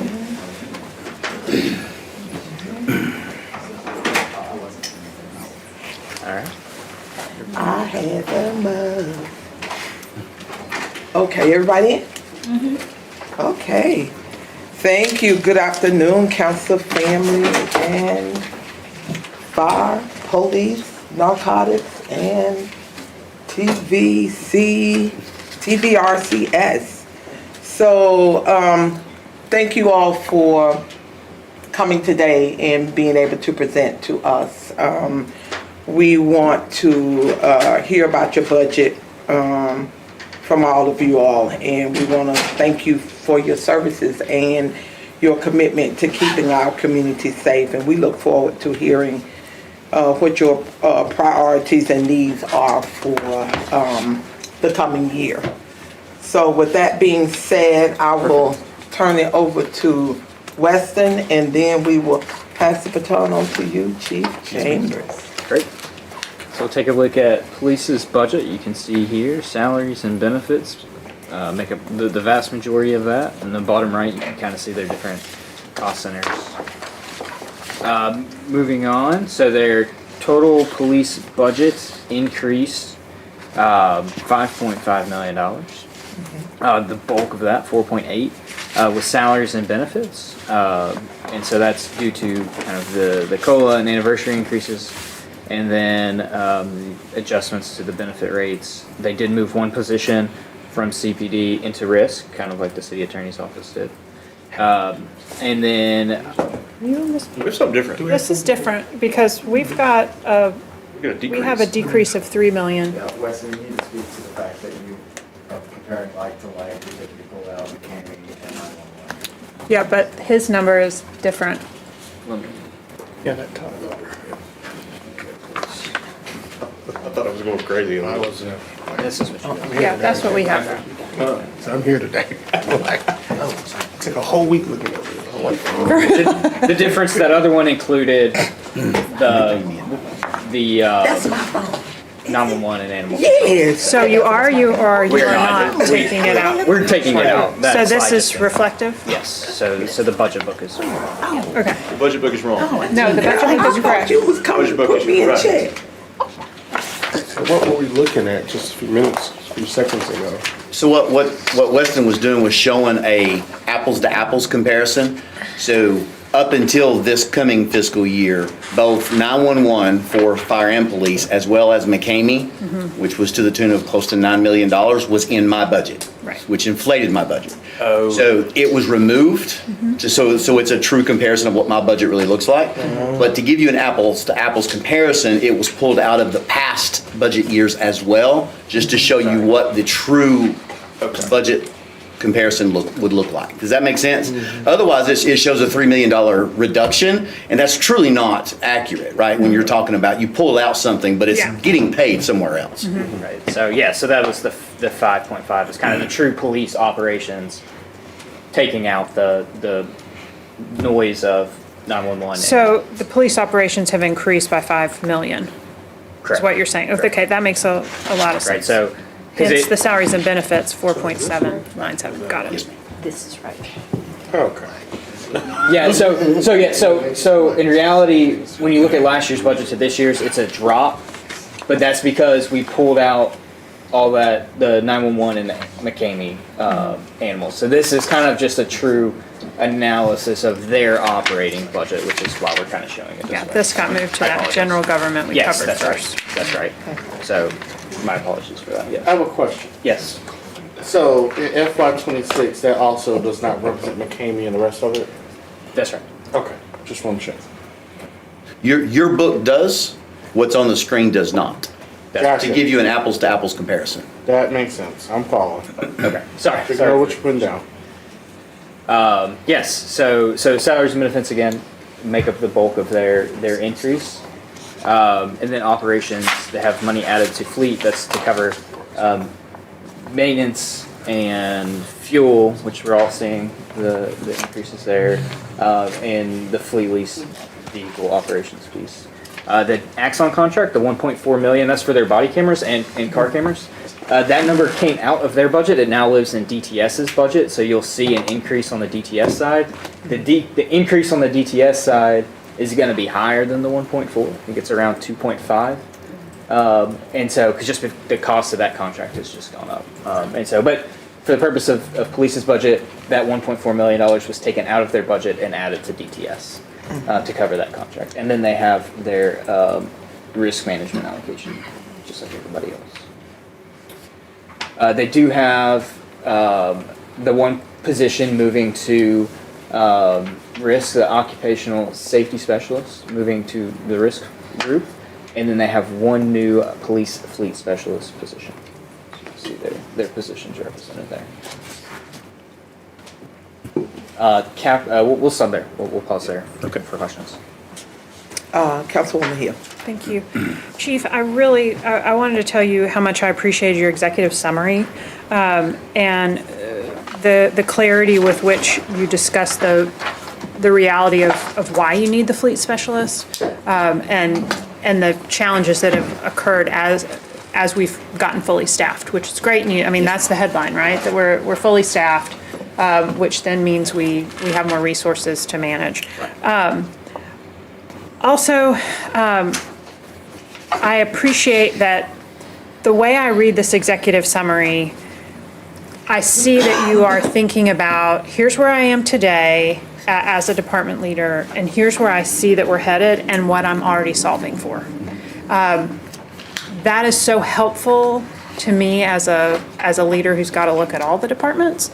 And so I want to applaud it here publicly and encourage you continually to make yourself available to other department heads who have challenges, right? We know that one of your huge challenges was the salary, right? And that was a massive hill we climbed. And I think many of us here want to make sure we never have to do that in that way again. I don't ever want the police or fire to be pawns in a political discussion. But what you've got and the way you think is immensely valuable to our city. So thank you, and please spread the wealth. That's all. Thank you, Madam Chair. You're welcome. Anyone else, any questions? Okay, go on. When would be appropriate for me to Yeah. chime in? Or just You can go now if you want. You're the chief.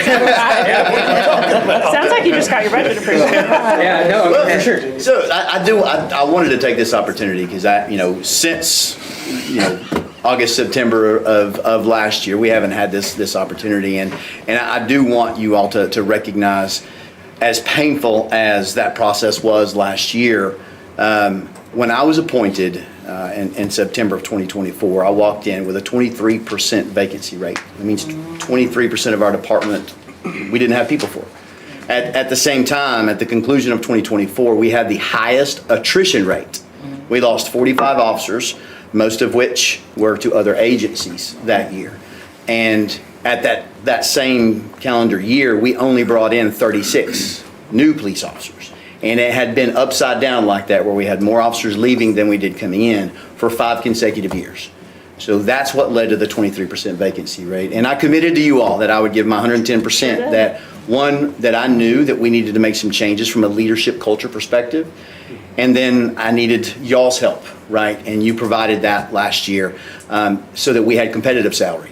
And I know some of you wanted a top salary, and I'd be all about that, right? Absolutely, love it. Our men and women deserve it, but we have to at least be competitive. And we know we never want to go back there, which is the need for that 3% across the board for sworn, and that's how we keep from going back there, is ensuring that we're treating that the same from a cost of living perspective. I'm very happy to report, right, that as of this moment right now, we have 2 vacancies in sworn, 2. That's it. We went from 23% to 2 vacancies. This is less than a percentage point. And we have an academy starting in July. We have 38 viable candidates who have passed background, PT test, all of that stuff, vying for 2 positions. Wow. Right? And we still hold PT tests for the next 2 weeks. So we're going to have 60 plus candidates that's where I want us to be as an agency, as a city, to where we have the ability to compete. That it's not just, do you have a pulse, and have you not ever been arrested for a felony, right? That's not the standard for a police officer. And that's where we're at today. And it is in large part because of what was done at this table. And thank you all so much for that. The increase to the fleet, as we talked about last year, in 2021, due to the availability of vehicles because of it was actually a chip issue that were getting shipped over post-COVID. We couldn't get vehicles, and we didn't have the cops to put in those vehicles. Today, that's not our reality. So we lost half of our budget in 2021 for vehicles, and that's what they're doing now, is kind of putting that money back to get us square to where I've kept my word. We're getting cops on the streets, and we've got to have vehicles to put them in. So thank you for that aspect. Thank you for bringing up the police fleet. That is an area where It was in our budget once before, and when that person retired, it was given up to kind of city general. It was turned into an open data analyst. The first thing I asked for was, can I have it back? But it was filled, and an employee already, that's already here works for DTS, so we couldn't do that. So that's why I'm asking for that back. And really, the premise of that is, I want some ownership into the maintenance and all of the aspects when it comes to the accounting of my fleet. And everything has been, I won't say dumped on, but it's been the responsibility of fleet. And I've worked very closely with Jeremy and Weigh In, as well as Stan Sewell with Office of Internal Audit, right? To make sure that we're doing the right thing and we're all in agreement that, they want us to have some skin in the game. We want to have some ownership of what that looks like, and that's what that position is exactly for, is to help monitor not just who's driving what vehicle, right? But also their maintenance schedules, the equipment inside those vehicles. There are, as you will see with the Axon contract, right? There are tens of thousands of dollars worth of equipment in every one of our vehicles. That's important that we keep track of that stuff, and we don't need to let that stuff go. So that's what this position is for. And then when it comes to the capital, there's a couple minor projects that we're working through. One is a split cost, 50-50 between us and 911 for a chiller. I am not an HVAC expert, but a chiller is a main component of a commercial grade HVAC system. It's my understanding it's what cools the air and reduces the humidity. And if we know where we are from a humidity standpoint, that's very important. And then Police Services Center renovations, that's continued efforts, towards what we've been doing to work on our service center to upgrade office workspace. One of the things that the men and women that work in patrol don't have is a break room area at all. So once the mold remediation is complete, those are some things that we're wanting to invest in for the men and women that are coming in every single day. And we do have a contract now with Vibrant Mills, so they have a small cooler. We're wanting to have a nice space for men and women. They can come and eat and actually have a healthy meal, things like that. This is the environment we're trying to create. All right, Councilman Clark. Thank you, Chairwoman Knoll. Are we asking questions on the specifically? I got a specific question about the psychological exams for the police department. Yes, sir. Because I know you're heavily invested into, health care, and I'm very passionate about that as well. But it's been a decrease in psychological exams, and I know we brought in a contractor, Dr. Lamara. What's Lamara's name? Henderson.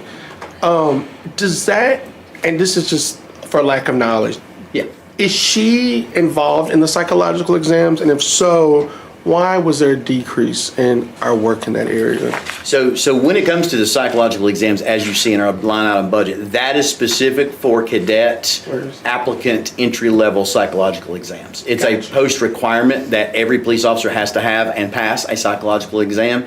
That's what that number represents. Dr. Lamara is not part of our budget, but her contract is all predicated on grant funding. Gotcha. So that's not there. The reason there's a reduction there, to be honest, we increased it last year because we were anticipating the number of cadets that we were going to be able to put through, rightfully so. But where we're at now with 2 vacancies, we're anticipating this year we won't have the spots to actually process the same number of applicants as we did this past year. So we're just trying to make that measure with what we're projecting that we're going to need, if that makes sense. Instead of just a flat rate. We could have left it the same, but we're trying to be very responsible there. Gotcha. Yes, sir. Madam Chair, I have another follow-up question, if you don't mind. And this is, again, I have had, we've only had this book for a week and we're still combing through it, so forgive me for not being as knowledgeable about where things are in some of the row labels. Make the question short. Yes, ma'am. When we bring in special events, sorry. Okay, sorry. And see, when we bring in special events, for an example, we would landed the Spanish team that will be here, and the city of Chattanooga is paying a hefty amount of money in security for that. How does that impact your workforce and your budget? As far as do we use that extra money for overtime? Can you make that connectivity to your budget? Because I think we're spending $600,000 to host the Spain team here for the FIFA things, and there's a security cost on that. tell me what the connectivity is to your budget and your department. So the short answer is when there are special events, whether it's the Spain or the Ironman or the Chattanooga Marathon, whatever it is, if it is an event of such a scale that on-duty personnel can't handle that, which is primarily our special operations group, right? So traffic, DUI, K-9, that small group. Then it does go into an overtime situation where we do bring officers in for overtime that would work those events. I can say specific to the example you gave about Spain, the majority of those costs from a security perspective is actually an extra job format. To where What does that mean? So that's extra employment. So where an officer has to be off duty, and then they are contracted directly with the vendor to pay them directly to work. So our officers will be making more money doing this? Yes. Okay, perfect. And that's all I have. I just want to say, I tell people if I were not a city council person, I would love to work for John Chambers' department. You guys come here and give us, I remember your presentation last year, and to come back and say, we did it. Yeah. Because of our work, like that makes us feel good as a council. And to Councilwoman Hill's comment, to help along your other colleagues realize what that efficacy looks like and what it means to our taxpayers to say, you know what, that $1.93 I voted for, this is why, because our community is safer because of your leadership. So I just wanted to give you that kudos. So thank you so much. Everyone didn't vote for that $1.90. That's right. Okay. So, okay, Councilwoman Burris. I just have a follow-up question. Thank you, Madam Chair. To Councilman Clark, just to clarify, because I know there's people outside of this room that are watching. When the city has special events, it's typically the financial responsibility of the special event to cover the costs of police officers that help with traffic management and things like that. It typically does not come out of your budget. Is that correct? I feel like we would need to have somebody from that department here to answer that question specifically. Okay. I know like our role in that is when there's a particular event, something like the Ironman or like the Ironman World Championships that are going all through the city down into Georgia and back. So large events like that requires a significant amount of personnel resources. And I do pay for those out of my overtime budget. You do? Absolutely, I do. Okay. And there are events that also privately pay for Yes. off-duty police officers, even though it's secured, might be That secured is correct. through the special events That is correct. department. And I've been working with the mayor's staff on, because I brought this up last year, and we've been working towards like a model to where there would be essentially like a matrix that would exist, right? To where whoever's wanting to have an event, if it required X number of officers and then it kind of exceeded our bandwidth and what we could cover on an on-duty basis, well then these metrics would apply and you would need X officers and it would cost you X dollars. That's what we're hoping to kind of get to one of these days. Okay. This is a work in progress that involves multiple departments, so we're a little bit at a time, and then of course when Spain came up, that was a very spur of the moment thing for us. Yeah.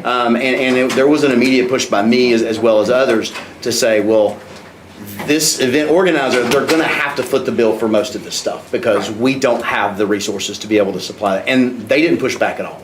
Well, and as was acknowledged earlier, that came from hotel motel tax. We've got a bulk of that coming from that, but just knowing that I know there are several events that happen throughout the year in Chattanooga that money does not come from your budget to pay for those officers. I hear some of the bigger ones that in no way could we support it without that extra support. But there is a large number that they pay directly to the officers for security. There's a large number of those. I think it's important for the taxpayers to hear that their tax dollars are not going to pay for those events to happen, which sometimes can be confusing. Yes, ma'am. That is very true. Thank you, Chief. Thank you. Okay.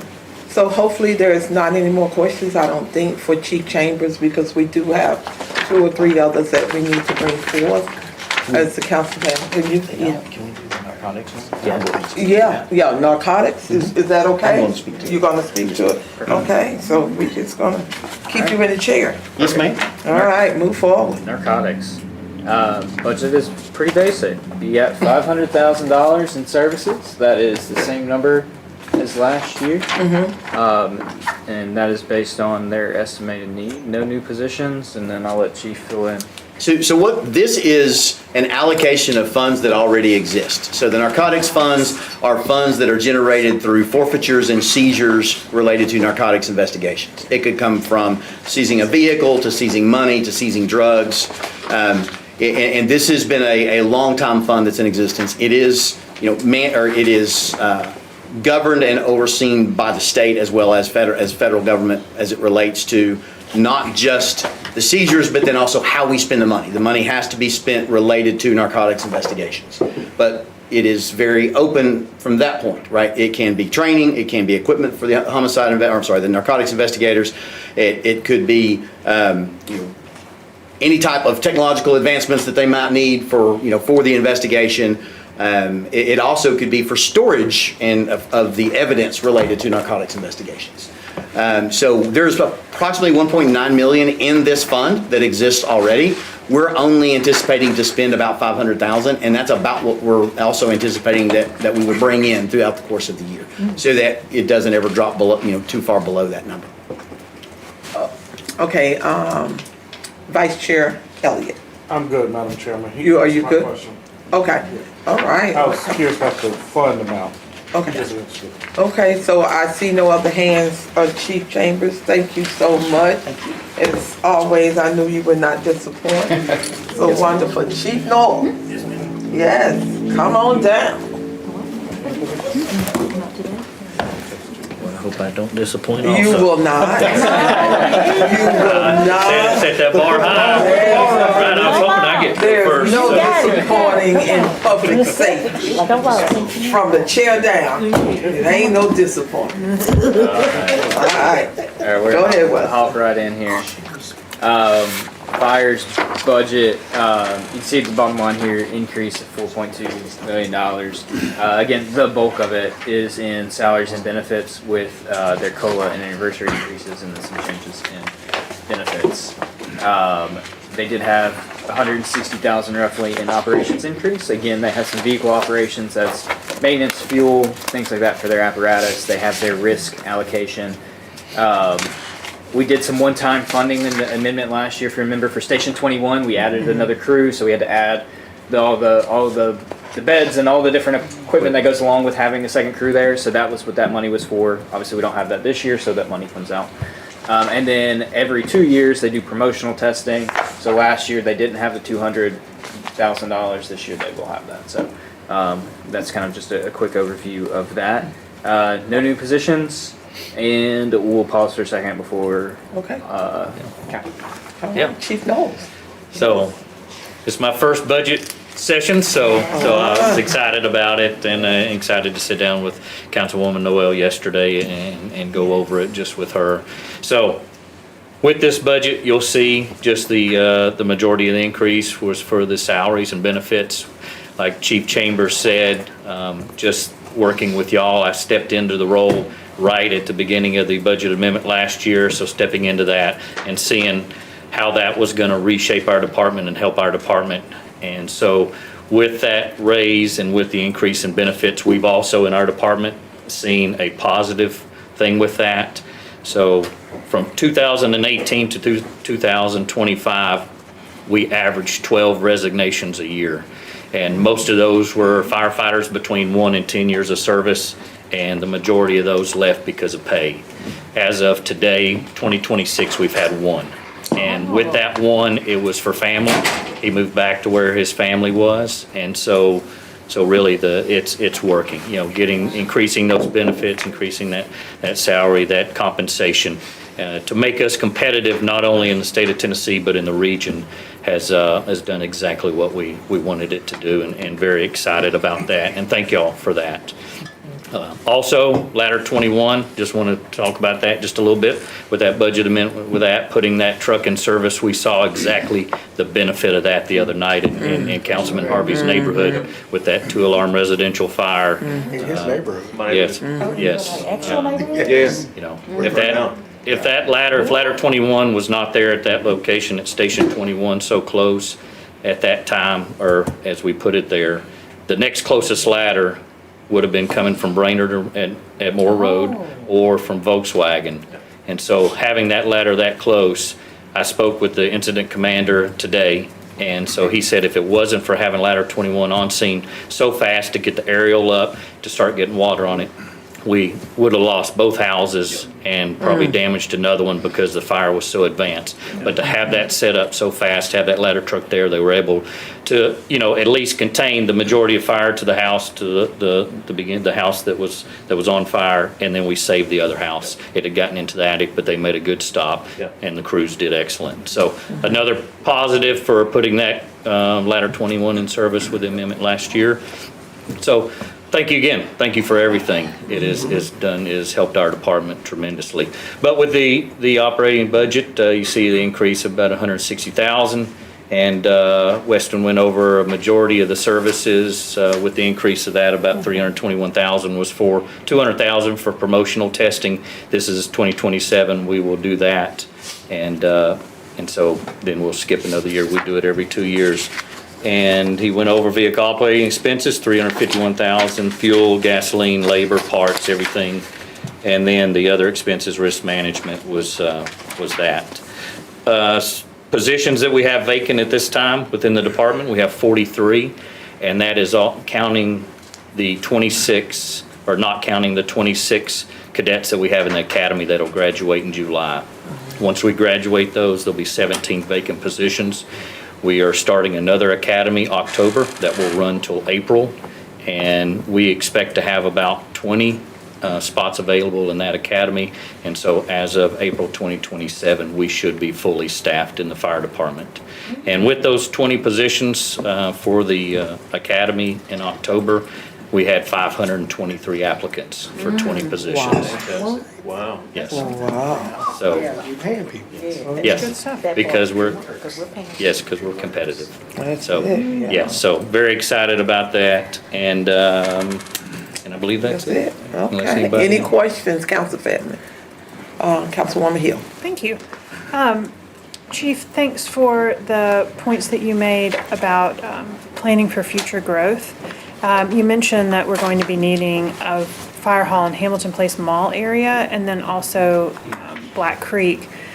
Councilman Henderson is bringing us a proposed budget amendment about getting water services to Raccoon Mountain. Right now, they're all on well, and it's my understanding that they have very limited fire service because of that.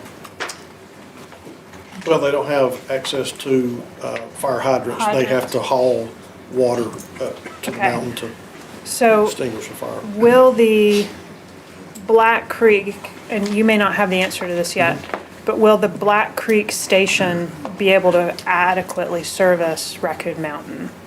Station 3 and Station 20 right now service Raccoon Mountain. Okay. So that'll just be another station that's in the Tiftonia Lookout Valley area that would help assist in that. Okay, And so, yes, we have 2 stations right now that respond to the Raccoon Mountain area. okay, and then, I don't think Black Creek would ever come off of that mountain. If it- Rarely, right?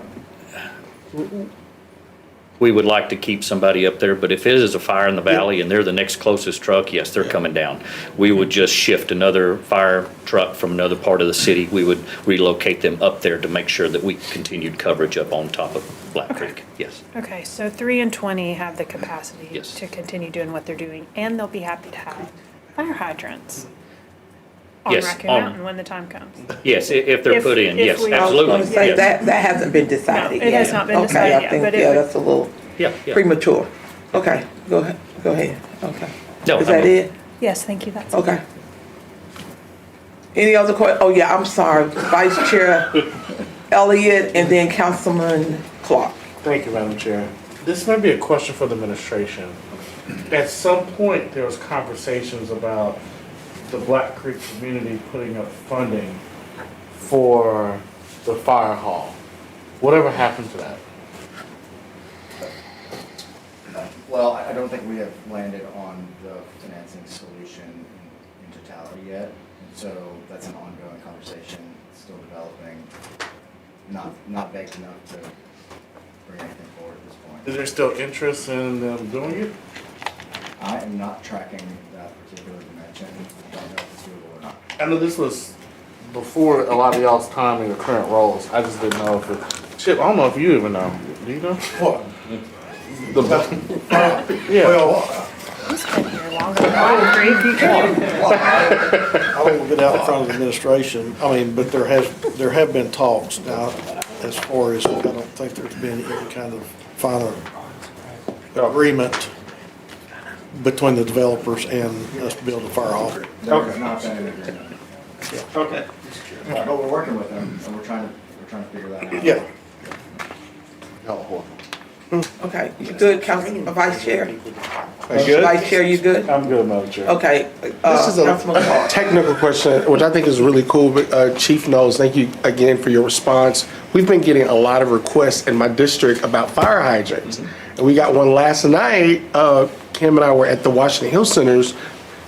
Give us a quick education about, so the request that we got is that they want to be repainted. The one in Galen Heights and the one off of Rosemary, I'm looking at Kim, I can't remember. I'm sorry, Lake Vista, and I'll give you the details, but like what is, if I needed to request for those to be checked to make sure they're working, because I've gotten 2 random requests in the last 30 days, or repainted, what is your department's role in that, and who do I direct that to? So all the hydrants in the city, unfortunately, we do not own. So Tennessee American Water Company owns, Eastside Utility owns some of them, and also Hickson Utility. So they own them and they maintain them. As far as checking them, our department checks them twice a year, in the spring and in the fall. And so we will flow them, make sure, clean them out, because you see some of them, if they've been sitting there for a little while, when you first open them up, they'll have rust and debris and things like that in them. So we don't want that going into our fire apparatus and clogging our pumps. So we will flow them once a year, and then we'll go through a second time and we will inspect them, make sure they're not broke, make sure they're not leaking, and weed eat around them, and make sure we can see them and maintain them that way. But if anything's broken on them, we will send an email to Tennessee American Water, Eastside, or Hickson, whichever one owns those hydrants, and they will come out and So fix them. is it a required color for it? Like, but people can't just go out and paint them, right? The color's based on the pressure that comes out of that particular Gotcha, hydrant. okay. Interesting. So don't tell people to paint those. No, please don't. If they need I did too. That was pretty fascinating. Oh, God. Yeah, I've seen one painted a Snoopy in somebody's yard that did that. I thought that was a thing, so I may have misinformed someone, so. Yeah. I thought people could paint those, but there is a color code based off pressure, okay. And so, If your biggest challenge is your hydrant needs to be painted, great. if it is rusted, if they see that it's rusted, or if we see it, we'll turn that in. But send the request to Send the you, rest and then they to us. will come out and rehab it to repaint it or Tennessee, whatnot. whoever owns that hydrant will come Yeah. out and take a look at it and maintenance it. Yes. Thank you for that information. Yes, sir. I apologize. Councilwoman Burris. Yeah, I just have a quick question. The fact that you gave about the 500 applications, same time a year ago, what were the number of applications? Same time a year ago, when we started that academy this past July, we were 400. And Before that, so I would say, before that, we were about 100. I think 2020 and 2021, we were around 100. I just was Yes, ma'am. curious. I think that's a fascinating. Yeah, Yeah. 178 in 2024, 268 2025. We jumped up because we started to discuss that to 400, and then 523 this year. That's wonderful. And we have 18-year-olds that are. Yes, Yes. so, and the state line, so we've opened the borders up, we've Do you have increased that the, to. do you have the data on how many who applied for the 500 came from across the state line? No, not yet. We will have that. Might be interesting once we- to Yes, know we that will year. look at all that. I know this last academy that started in July, we had 2 18-year-olds, a 19-year-old, and a 20-year-old. So we Oh, had okay. 4 out of the 29, I believe is what we started, that were under the age of 21 when we started. They were the first class to do that. And it's worth noting, sorry, that we've seen an increase in minorities. By the way, you left that out, but I just wanted to say that we've seen an increase. And both fire and police, I mean, I just can't say enough how you guys are just meeting our expectations and filling those gaps, getting more minorities in those positions. Like, I'm just Our ecstatic. recruiting Thank you. team's doing an Yes, they incredible are. job, and they're actually, they're helping the applicants. So now before, because, somebody might work out and lift weights and stuff, but firefighting is a lot more cardio, and along with lifting weights. So what our team has done now is, about 6 weeks before the testing starts, every weekend they have an open gym at the training center. So some of our members will meet whoever wants to come and they will do workouts with them to prepare them for the physical ability test, because it's not easy, it's very difficult. And so they will prepare them, and you can see, we've had 3 tests so far, we've got another one coming up on Saturday, and you can see the ones that have attended those workouts and then the ones that have not, because they're prepared, they know what exercise, they know what muscle groups they're gonna be using. So that team has done an incredible job preparing and getting us the best quality people. Is that open to council members? Sure, come on. Yes. Me and Councilman Clark and Councilman Elliott will meet you out there. Okay, any other questions, council family? No, ma'am. Okay, Had to be going thank down you, on Chief that tower. Knowles, appreciate it, you did a Appreciate wonderful you. job, I'll tell you, both of you get an A+.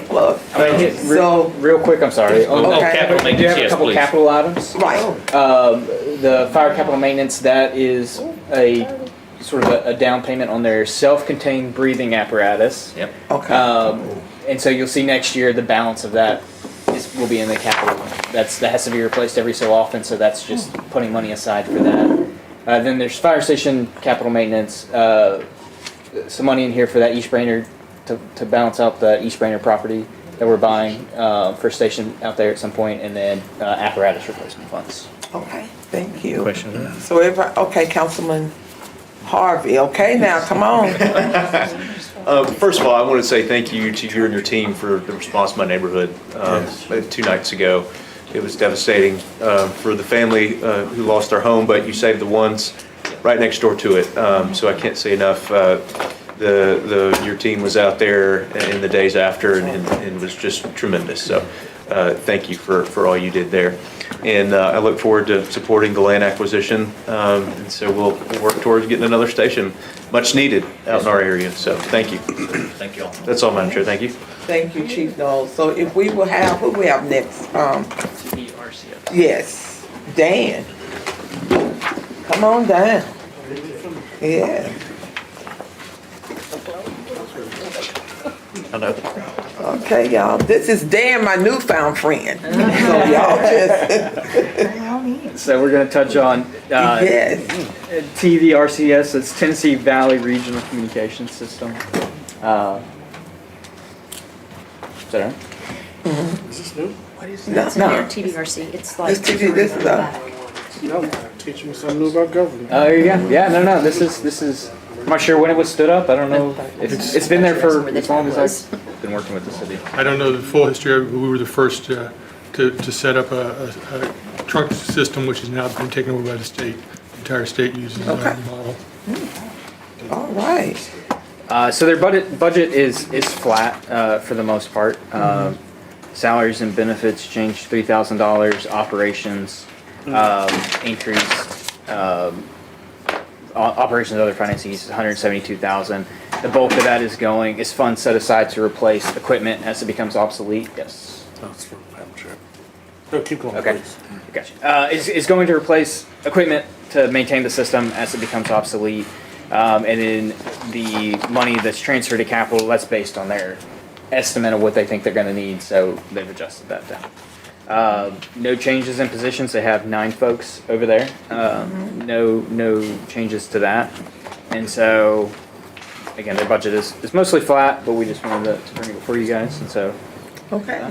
Go ahead, Dan. Yeah, so we're an enterprise fund, so we bring in our revenue from subscriptions to the radio services. We maintain radio emergency communications in 11 counties, 4 of them in Georgia. We're expecting about a 3.7% increase in revenues, which shows the increase for the money coming in. And as he said, the expenses are, we've got our DC power plants that hold the battery systems that hold the sites up. If they lose commercial power, they've reached end of life, and we're in the process of replacing those. And also some equipment on the towers themselves that just reached end of life, and so they're budgeted in from and it's taken out of the revenue.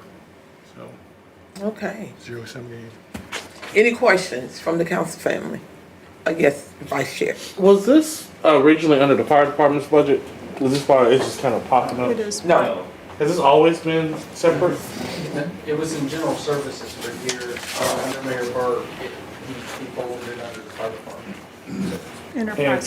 Enterprise fund under the fire. Okay, I'm just, and excuse me for my ignorance, I just didn't know it existed. And so when I was packing up because I thought we were done. And so I saw that rudeness. this is a pleasant surprise, and I thank you for your work. So it was just, I just didn't know. So thank you so much. Okay, any other questions from the council family? None at all? I have Okay. one. Oh, I'm sorry. Councilwoman Hill. Thank you. So with regard to the future, you said you've got substantial infrastructure upgrade project on the horizon and you're working with state and local partners to identify funding sources. So how, when we say substantial, is it significantly more than your typical revenue? And are there state grants that you're seeking? I believe he's working on a state grant. I'm not directly involved in it yet. I do know what the substantial upgrades are due to.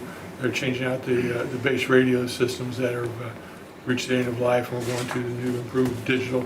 They're already part, like I said, we started out the communication system, and the state is attached to it, so we're small compared to the state effort, but they share in that they've already fielded and tested all these upgrades, and so all we've got to do is install them at our sites and run with it.